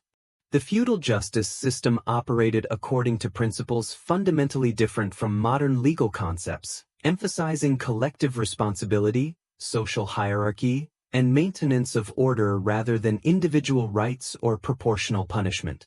These legal frameworks reflected broader feudal values about social organization while providing mechanisms for resolving disputes and controlling behavior that threatened community stability. Criminal law varied significantly according to social class, with different legal procedures, evidence standards, and punishment options available depending on the status of accused individuals and victims.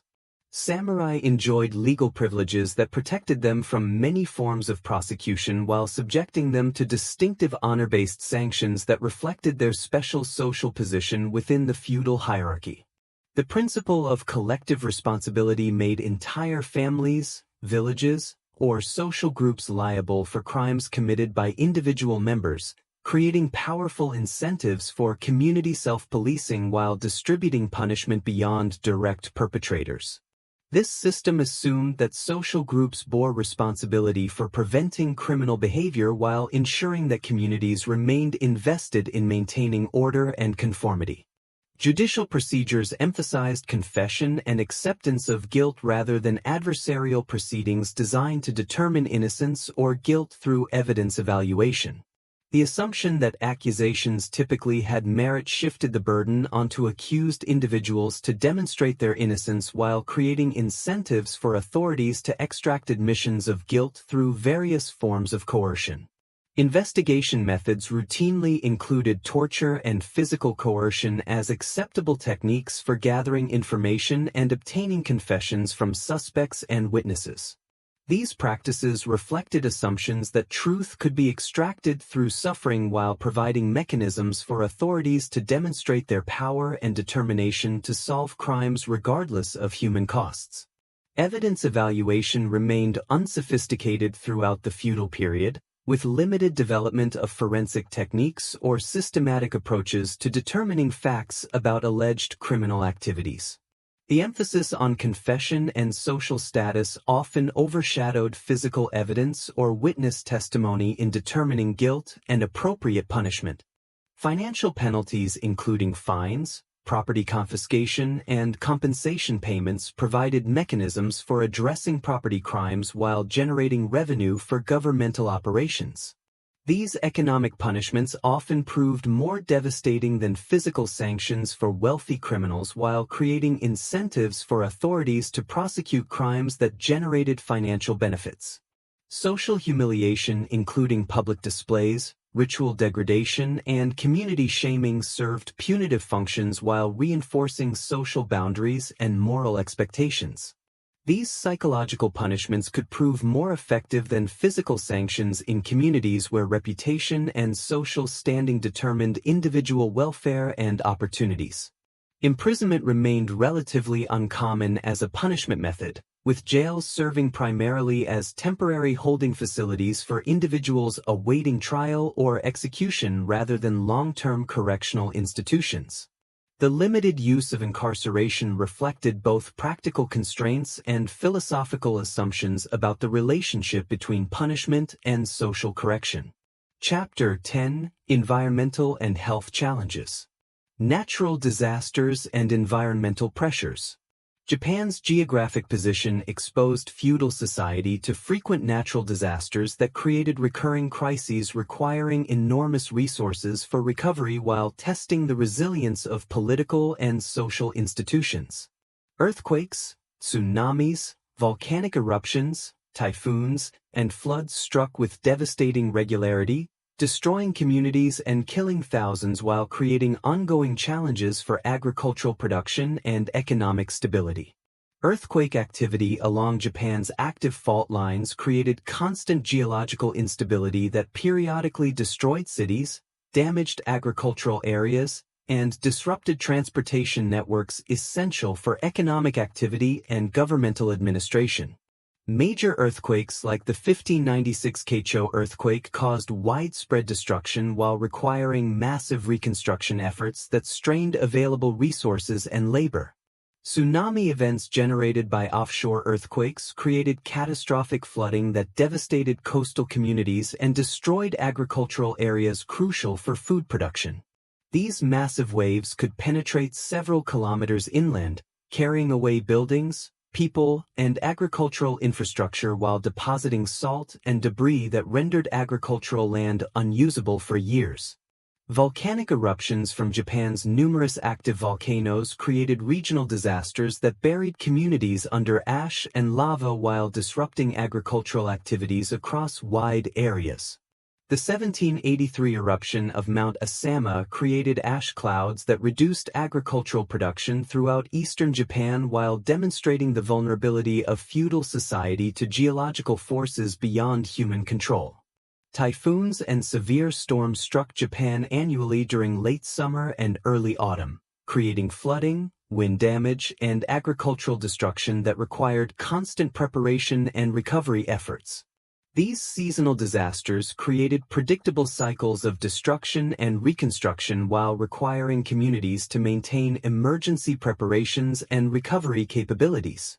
Flooding from heavy rains and storm surges created recurring problems for agricultural communities located in river valleys and coastal areas where the most productive farmland was also most vulnerable to water damage. The lack of effective flood control infrastructure meant that communities faced regular cycles of agricultural destruction and economic hardship that required constant adaptation and recovery efforts. Deforestation became an increasingly serious problem as growing populations demanded more farmland and construction materials while consuming wood for fuel and industrial purposes. Forest clearing reduced wildlife habitat, increased soil erosion, and contributed to flooding during heavy rains while creating shortages of timber that affected construction, heating, and tool-making throughout many regions. Climate variations including periodic cooling trends, drought cycles, and irregular seasonal patterns created agricultural challenges that could trigger widespread famine and social unrest. The Little Ice Age period during parts of the feudal era brought particularly severe weather conditions that reduced crop yields while increasing the frequency of harvest failures and food shortages. Soil depletion resulted from intensive agricultural practices that emphasized maximum short-term production rather than long-term sustainability, gradually reducing the fertility of farmland while requiring increased labor investment for maintaining agricultural yields. The limited understanding of soil chemistry and crop rotation techniques contributed to declining agricultural productivity in many regions. Water resource management faced growing challenges as populations increased and agricultural demands intensified, creating competition for scarce water supplies while requiring sophisticated irrigation systems that demanded community cooperation and technical expertise. Disputes over water rights became common sources of conflict between communities and regions with different access to water resources. Disease and public health crises. Epidemic diseases created recurring public health crises that swept through Japan with devastating effects, killing large percentages of affected populations while creating social and economic disruption that could persist for years after initial outbreaks. The lack of effective medical knowledge and treatment methods left communities virtually defenseless against infectious diseases that spread rapidly through densely populated areas. Smallpox epidemics struck repeatedly throughout the feudal period, causing massive mortality particularly among children and young adults while creating demographic disruptions that affected family structures and community organization for generations. The disease's high mortality rate and disfiguring effects made it one of the most feared health threats while contributing to persistent population instability. Cholera outbreaks spread rapidly through contaminated water supplies and poor sanitation systems, creating acute health crises that could kill thousands within weeks while demonstrating the vulnerability of urban populations to waterborne diseases. The rapid progression and high mortality rate of cholera created panic that disrupted normal social and economic activities while overwhelming available medical resources. Tuberculosis remained endemic throughout feudal society, creating chronic health problems that gradually weakened individuals while spreading through close contact within families and communities. The long-term nature of tuberculosis created persistent healthcare burdens while reducing productivity and quality of life for affected individuals and their families. Typhoid fever spread through contaminated food and water supplies, creating recurring health crises that particularly affected urban areas with inadequate sanitation systems. The disease's similarity to other fevers made diagnosis difficult while its serious complications created high mortality rates among affected populations. Dysentery and other intestinal diseases remained common health problems caused by poor sanitation and contaminated food supplies, creating chronic health issues that reduced productivity while contributing to persistent malnutrition and weakness among affected populations. These conditions particularly affected infants and elderly individuals who lacked resistance to infectious diseases. Parasitic infections, including various worms and other organisms, created widespread health problems that reduced nutrition absorption and overall health while demonstrating the connections between sanitation, diet, and public health. The lack of effective treatment methods meant that parasitic infections often became chronic conditions that affected individuals throughout their lives. Mental health problems received little understanding or effective treatment, with psychological disorders typically attributed to spiritual causes rather than medical conditions requiring therapeutic intervention. The social stigma associated with mental illness created additional hardships for affected individuals while preventing development of effective treatment approaches. Urban environmental problems. Air pollution in major cities resulted from widespread use of charcoal and wood for heating and cooking combined with various industrial activities that filled urban atmospheres with smoke and toxic fumes. The lack of effective ventilation systems and emission controls created persistent air quality problems that affected respiratory health while contributing to overall urban environmental degradation.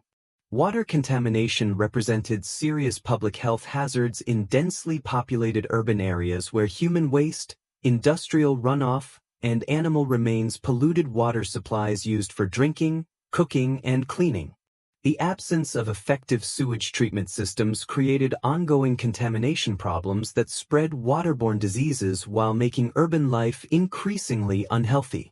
Waste management systems remained primitive throughout most urban areas, with limited collection and disposal methods that created accumulations of organic waste, human excrement, and industrial byproducts in streets and residential areas.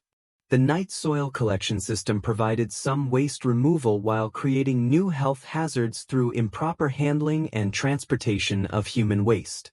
Overcrowding in urban districts created living conditions that facilitated disease transmission while reducing quality of life for residents who lacked adequate space, privacy, and sanitation facilities. The concentration of large populations in limited areas exceeded the capacity of available infrastructure while creating social tensions and public health challenges. Industrial pollution from craft workshops and early manufacturing operations contributed toxic substances to urban environments through improper disposal of chemicals, metals, and other industrial waste products. The lack of environmental regulations allowed businesses to dispose of waste materials in ways that contaminated soil, water, and air while creating long-term health hazards for urban residents. Fire hazards represented constant threats in urban areas where wooden construction, open flames for heating and cooking, and dense building arrangements created conditions for devastating fires that could destroy entire districts while killing hundreds of residents. The lack of effective firefighting equipment and techniques meant that urban fires often burned uncontrolled until they exhausted available fuel. Noise pollution from commercial activities, transportation, and dense populations created persistent disturbances that affected sleep, communication, and overall quality of life for urban residents. The concentration of various activities within limited urban spaces created cacophonous environments that contributed to stress and reduced urban livability. Chapter 11. Labor and Working Conditions. Agricultural labor and rural work. Agricultural work dominated the economic activities of feudal Japan, with the vast majority of the population engaged in farming activities that required intensive manual labor throughout the agricultural season. The primitive state of farming technology meant that most agricultural tasks required human muscle power supplemented by animal labor, creating demands for family participation in farming activities regardless of age or gender. Rice cultivation required particularly intensive labor during key periods of the agricultural calendar, including field preparation, transplanting seedlings, weeding, and harvesting that demanded coordinated community efforts to complete essential tasks within narrow time windows.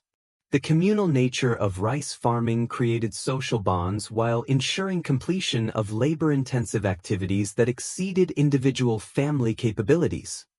Field preparation involved breaking ground with primitive plows, leveling fields for proper water distribution, and constructing irrigation channels that required enormous amounts of manual labor using simple tools. The physical demands of soil preparation created backbreaking work that required entire families to contribute labor while demonstrating the intimate relationship between human effort and agricultural productivity.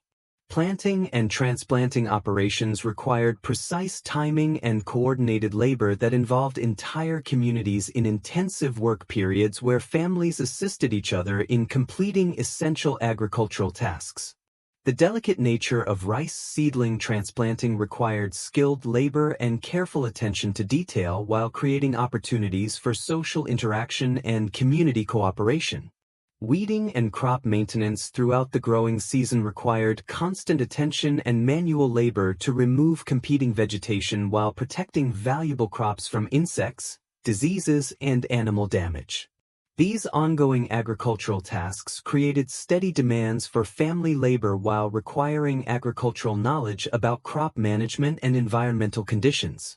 Harvesting operations required intensive labor during brief periods when crops reached maturity, creating urgent demands for community cooperation to gather crops before weather damage or over-ripening reduced agricultural yields.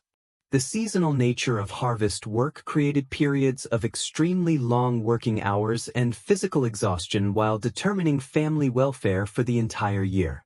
Processing agricultural products including rice hulling, grain grinding, and food preservation required additional labor after harvest completion, extending the agricultural work cycle while adding value to raw agricultural products. These post-harvest activities often involved women and older family members in essential economic activities that contributed to household welfare. Craft and industrial labor. Craft production created working conditions that varied considerably depending on specific trades, workshop organization, and market demands, but generally involved long hours of skilled manual labor using primitive tools and techniques that required years of training to master. The guild system provided some protection for craft workers while maintaining quality standards and regulating competition within various trades. Metalworking involved particularly hazardous conditions including exposure to furnace heat, toxic fumes, and dangerous tools that created serious health risks for workers who lacked protective equipment or safety protocols. Blacksmiths, swordsmiths, and other metalworkers faced constant dangers from burns, respiratory problems, and injuries from sharp tools and heavy materials. Textile production required detailed handwork including spinning, weaving, dyeing, and finishing processes that demanded skilled labor and constant attention to quality while exposing workers to various chemicals and repetitive motion injuries. The seasonal nature of some textile work created periods of intense activity alternating with unemployment that made economic planning difficult for craft workers. Construction work involved dangerous physical labor including heavy lifting, work at dangerous heights, and exposure to weather conditions without adequate safety equipment or protective measures. Construction workers faced high rates of injury and disability while receiving limited compensation and medical care for work-related health problems. Mining operations represented some of the most dangerous working conditions in feudal society, with frequent cave-ins, flooding, toxic gas exposure, and other hazards that created extremely high mortality rates among mine workers. The social status of miners remained very low, reflecting both the dangerous nature of their work and social attitudes toward underground labor. Pottery and ceramic production involved exposure to kiln heat, clay dust, and toxic glazing materials that created respiratory problems and other health issues for workers who lacked protective equipment or adequate ventilation in their workshops. The artistic nature of ceramic work provided some social recognition while requiring years of training to develop necessary technical skills. Food processing including brewing, milling, and preservation activities created working conditions that involved handling of organic materials, exposure to fermentation processes, and seasonal work patterns that required intensive labor during harvest periods while providing limited employment during other seasons. Transportation and commercial labor. Transportation workers including porters, pack horse drivers, and boat operators faced physical dangers from weather, difficult terrain, and criminal activity while providing essential services that connected different regions and facilitated commercial exchange. These jobs required significant physical strength and endurance while providing irregular income and limited job security.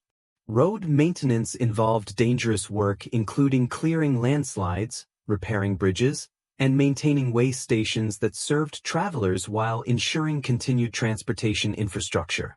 These public works projects required corvée labor from local communities while creating temporary employment opportunities for workers willing to accept dangerous conditions. Maritime labor including fishing, cargo transport, and naval service created working conditions that involved constant exposure to weather, drowning risks, and seasonal unemployment while requiring specialized skills and knowledge of water conditions. Coastal communities depended heavily on maritime activities while facing persistent dangers from storms and accidents. Commercial transport required workers to carry heavy loads over long distances while facing risks from weather, terrain, and bandit attacks that made commercial travel dangerous and physically demanding. The development of transportation networks created employment opportunities while requiring workers to accept significant personal risks for modest compensation. Urban service labor including domestic servants, shop workers, and various service providers created working conditions that involved long hours, minimal compensation, and limited personal freedom while providing essential services for urban populations. These workers typically lived under constant supervision while lacking job security or opportunities for advancement. Seasonal labor migration created patterns where workers moved between different regions and types of work according to seasonal demands for agricultural, construction, and commercial activities. This mobility provided opportunities for employment while creating social disruption and family separation that affected worker welfare and community stability. Working conditions and labor relations. Workshop organization varied considerably between different trades and regions, but typically involved hierarchical relationships between master craftsmen, journeymen, and apprentices that determined working conditions, training opportunities, and career advancement possibilities. These relationships created both protective mechanisms and exploitative arrangements that influenced worker welfare throughout their careers. Apprenticeship systems provided mechanisms for transmitting technical skills while creating labor relationships that could involve exploitation of young workers who provided cheap labor in exchange for training and eventual advancement opportunities. The lengthy nature of apprenticeships created economic hardships for families while ensuring continuation of craft traditions. Working hours remained unregulated throughout the feudal period, with most workers laboring from dawn to dusk during busy periods while facing seasonal unemployment during slack times. The lack of standardized working hours created difficult planning challenges for workers while allowing employers to maximize labor extraction during profitable periods. Safety conditions in most working environments remained primitive, with limited protection against industrial accidents, exposure to toxic materials, and dangerous working conditions that created high rates of injury and occupational disease among workers. The absence of safety regulations meant that workers bore full responsibility for protecting themselves against workplace hazards. Wage systems varied considerably between different types of work and regions, with many workers receiving payment in kind rather than cash while others participated in piece rate systems that tied compensation to production levels. These varied compensation methods created uncertainty about income while making economic planning difficult for working families. Labor disputes remained uncommon due to legal restrictions on worker organization and the power imbalances between employers and workers, but occasional conflicts did arise over working conditions, compensation, and treatment that sometimes resulted in work stoppages or other forms of protest. These disputes typically resulted in harsh punishment for workers while demonstrating the tensions inherent in feudal labor relationships.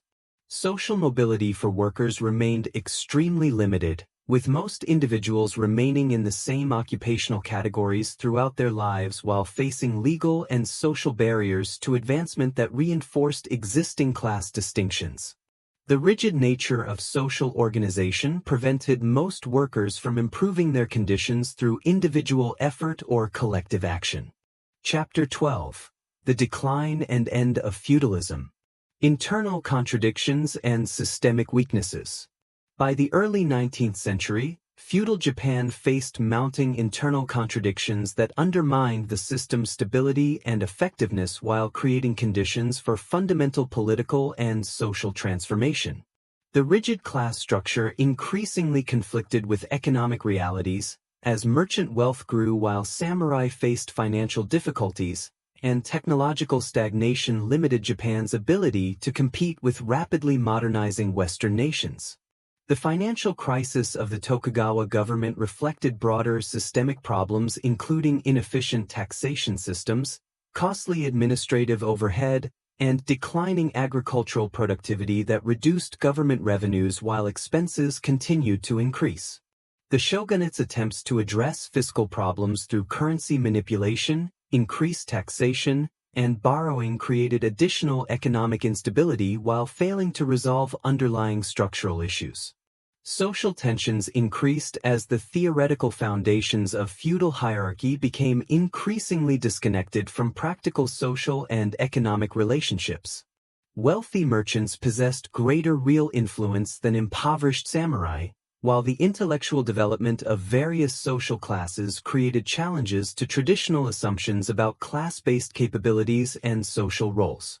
Educational expansion during the late feudal period created larger populations of literate individuals who questioned traditional authorities and developed new ideas about governance, social organization, and Japan's place in the world.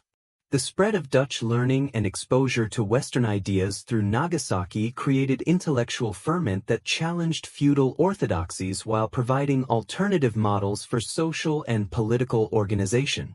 Agricultural limitations became increasingly apparent as population growth strained food production capabilities, while limited technological advancement prevented significant increases in agricultural productivity. The frequent famines and food shortages of the late feudal period demonstrated the system's inability to provide basic welfare for growing populations while maintaining existing social and political arrangements. Regional variations in economic development created imbalances that challenged central authority while providing alternative models for political and economic organization. The success of domains like Satsuma and Choshu in developing their economies and military capabilities demonstrated possibilities for reform while creating power centers that could challenge Tokugawa hegemony. International pressures intensified as Western nations expanded their influence in East Asia while demonstrating technological and military capabilities that exposed Japan's relative weakness and isolation. The growing awareness of external threats created urgency for reform while providing justification for challenging existing institutions and practices that seemed inadequate for modern conditions. Foreign contact and the opening of Japan. The arrival of Commodore Matthew Perry's black ships in 1853 dramatically demonstrated Japan's military and technological inferiority compared to Western nations while forcing immediate confrontation with the outside world after more than 2 centuries of isolation. The advanced steam-powered warships and modern firearms displayed by the American squadron made clear that Japan's traditional defenses were inadequate against Western military technology. The Treaty of Kanagawa in 1854 marked the beginning of the end for Japan's isolation policy while establishing precedents for unequal treaties that limited Japanese sovereignty and exposed the country to foreign economic and political influence. The forced opening of Japanese ports created new challenges for the feudal government while demonstrating its inability to protect national interests against foreign pressure. Subsequent treaties with European powers expanded foreign access to Japan while imposing additional restrictions on Japanese autonomy, including extraterritoriality provisions that exempted foreigners from Japanese law and fixed tariff rates that prevented Japan from protecting domestic industries. These treaty limitations created ongoing sources of national humiliation while demonstrating the weakness of feudal institutions. The exposure to Western technology, institutions, and ideas through increased foreign contact created awareness of Japan's relative backwardness while providing models for modernization that challenged existing social and political arrangements. The dramatic differences between Western and Japanese capabilities in areas like transportation, communication, and manufacturing made clear the need for fundamental reforms. Economic disruption resulting from foreign trade created new challenges for traditional industries while introducing foreign goods that competed with domestic production. The influx of foreign silver in exchange for gold created monetary instability while the export of silk and tea provided new sources of wealth for some regions while disrupting traditional economic relationships. Cultural contact with Western visitors created intellectual challenges to traditional worldviews while exposing educated Japanese to alternative approaches to science, technology, governance, and social organization.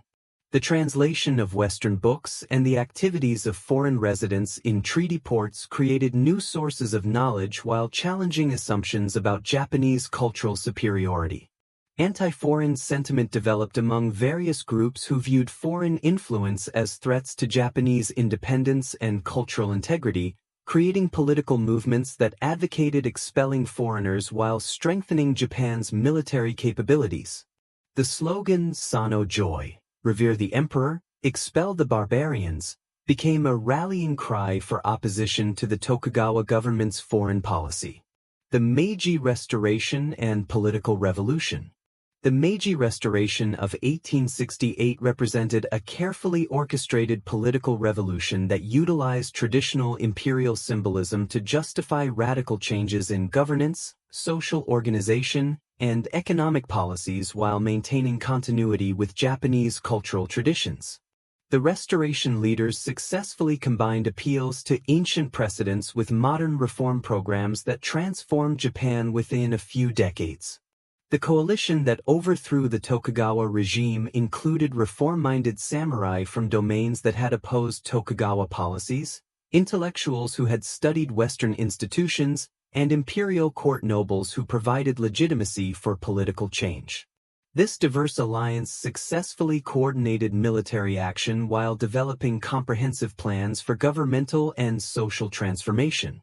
The Charter Oath of 1868 established fundamental principles for the new government, including representative assemblies, pursuit of knowledge from around the world, and abandonment of outdated customs that hindered progress. These principles provided ideological foundations for comprehensive reforms while maintaining flexibility for adapting policies to changing circumstances. Administrative reforms replaced the feudal domain system with prefectures under central government control while creating modern bureaucratic institutions that could implement national policies effectively throughout Japan. The establishment of centralized administration eliminated regional autonomy while creating unified systems for taxation, law enforcement, and public services. Military modernization replaced the samurai-dominated feudal military system with conscription-based armed forces equipped with modern weapons and trained according to Western military techniques. The creation of national armies drew recruits from all social classes while eliminating the samurai monopoly on military service and creating more effective fighting forces. Legal reforms abolished the feudal class system while establishing equality before the law and creating modern legal institutions that provided consistent judicial procedures throughout Japan. The new legal codes eliminated class-based privileges while establishing individual rights and responsibilities that supported modern economic and social development. Educational reforms created national school systems that provided basic education for all children while establishing higher educational institutions that could train personnel for modern governmental and economic roles. The emphasis on practical knowledge and technical skills represented dramatic departures from traditional educational approaches while supporting rapid modernization efforts. Economic and social transformation. The abolition of feudal class distinctions eliminated legal barriers to social mobility while creating opportunities for individuals to choose their occupations and pursue economic advancement based on ability rather than birth status. This fundamental change unleashed enormous social energy while creating new forms of competition and opportunity that drove rapid modernization. Industrial development received government support through infrastructure investments, technology transfer, and financial assistance that created modern manufacturing capabilities while providing employment opportunities for growing urban populations. The rapid growth of textile, steel, and other industries demonstrated Japan's capacity for economic transformation while creating new forms of social organization. Transportation revolution, including railroad construction, telegraph networks, and modern shipping, transformed Japan's economic geography while creating national markets that supported industrial development and agricultural commercialization. The dramatic improvement in transportation and communication capabilities facilitated political unification while supporting economic integration. Agricultural modernization introduced new crops, farming techniques, and land tenure systems that increased productivity while creating commercial agriculture that supported growing urban populations and industrial development. The transformation of agriculture from subsistence farming to commercial production required significant social adjustments while providing resources for national development.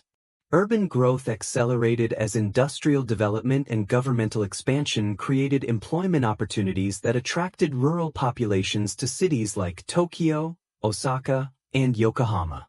The rapid urban expansion created new social problems while demonstrating the dramatic nature of social and economic change during the early Meiji period. International integration through trade, diplomacy, and cultural exchange connected Japan to global economic and political systems while providing access to Western technology, capital, and markets. The successful negotiation of treaty revisions eliminated many restrictions on Japanese sovereignty while demonstrating the country's successful modernization efforts. Social changes including new family structures, educational opportunities, and cultural practices created modern Japanese society while maintaining important continuities with traditional values and institutions. The successful synthesis of Western modernization with Japanese cultural identity became a distinctive feature of Japan's development model. The legacy of feudal Japan. The persistence of feudal influences in modern Japanese society demonstrates the enduring impact of 7 centuries of feudal organization on cultural values, social relationships, and institutional arrangements that continue to shape contemporary Japan. Many aspects of feudal culture adapted to modern conditions while maintaining their essential characteristics and social functions. Hierarchical relationships remained important features of modern Japanese social organization, with patterns of deference, group loyalty, and authority recognition that reflected feudal precedents while adapting to democratic and capitalist institutions. The emphasis on group harmony and collective responsibility continued to influence business practices, educational systems, and political behavior. Work ethic and dedication to group goals reflected samurai values that emphasized duty, perseverance, and commitment to collective welfare over individual interests. These cultural characteristics contributed to Japan's rapid industrialization while creating distinctive forms of corporate organization and labor relations that differed from Western models. Aesthetic traditions including architecture, garden design, martial arts, and ceremonial practices maintained feudal influences while adapting to modern contexts and international audiences. The preservation and development of traditional cultural forms created distinctive Japanese contributions to world culture while maintaining continuity with historical precedents. Educational emphases on moral development, respect for authority, and commitment to continuous learning reflected Confucian and samurai educational traditions that adapted to modern democratic and technological requirements while maintaining distinctively Japanese characteristics. The success of Japanese educational systems demonstrated the positive potential of traditional cultural values in modern contexts. Political culture, including consensus building, factional organization, and bureaucratic efficiency, reflected feudal precedents that adapted to democratic institutions while creating distinctive forms of modern governance. The ability to combine traditional political wisdom with modern institutional requirements contributed to Japan's successful democratic development. Economic organization, including long-term business relationships, quality emphasis, and technological innovation, reflected craft guild traditions and samurai perfectionist values that proved advantageous in modern industrial and service economies. The synthesis of traditional values with modern business practices created competitive advantages in international markets. The study of feudal Japan continues to provide insights into alternative forms of social organization while demonstrating the complex relationships between traditional cultures and modern development. Understanding this historical foundation remains essential for comprehending contemporary Japanese society and its distinctive characteristics among modern nations, while offering valuable perspectives on the possibilities and limitations of social transformation in traditional societies facing modern challenges.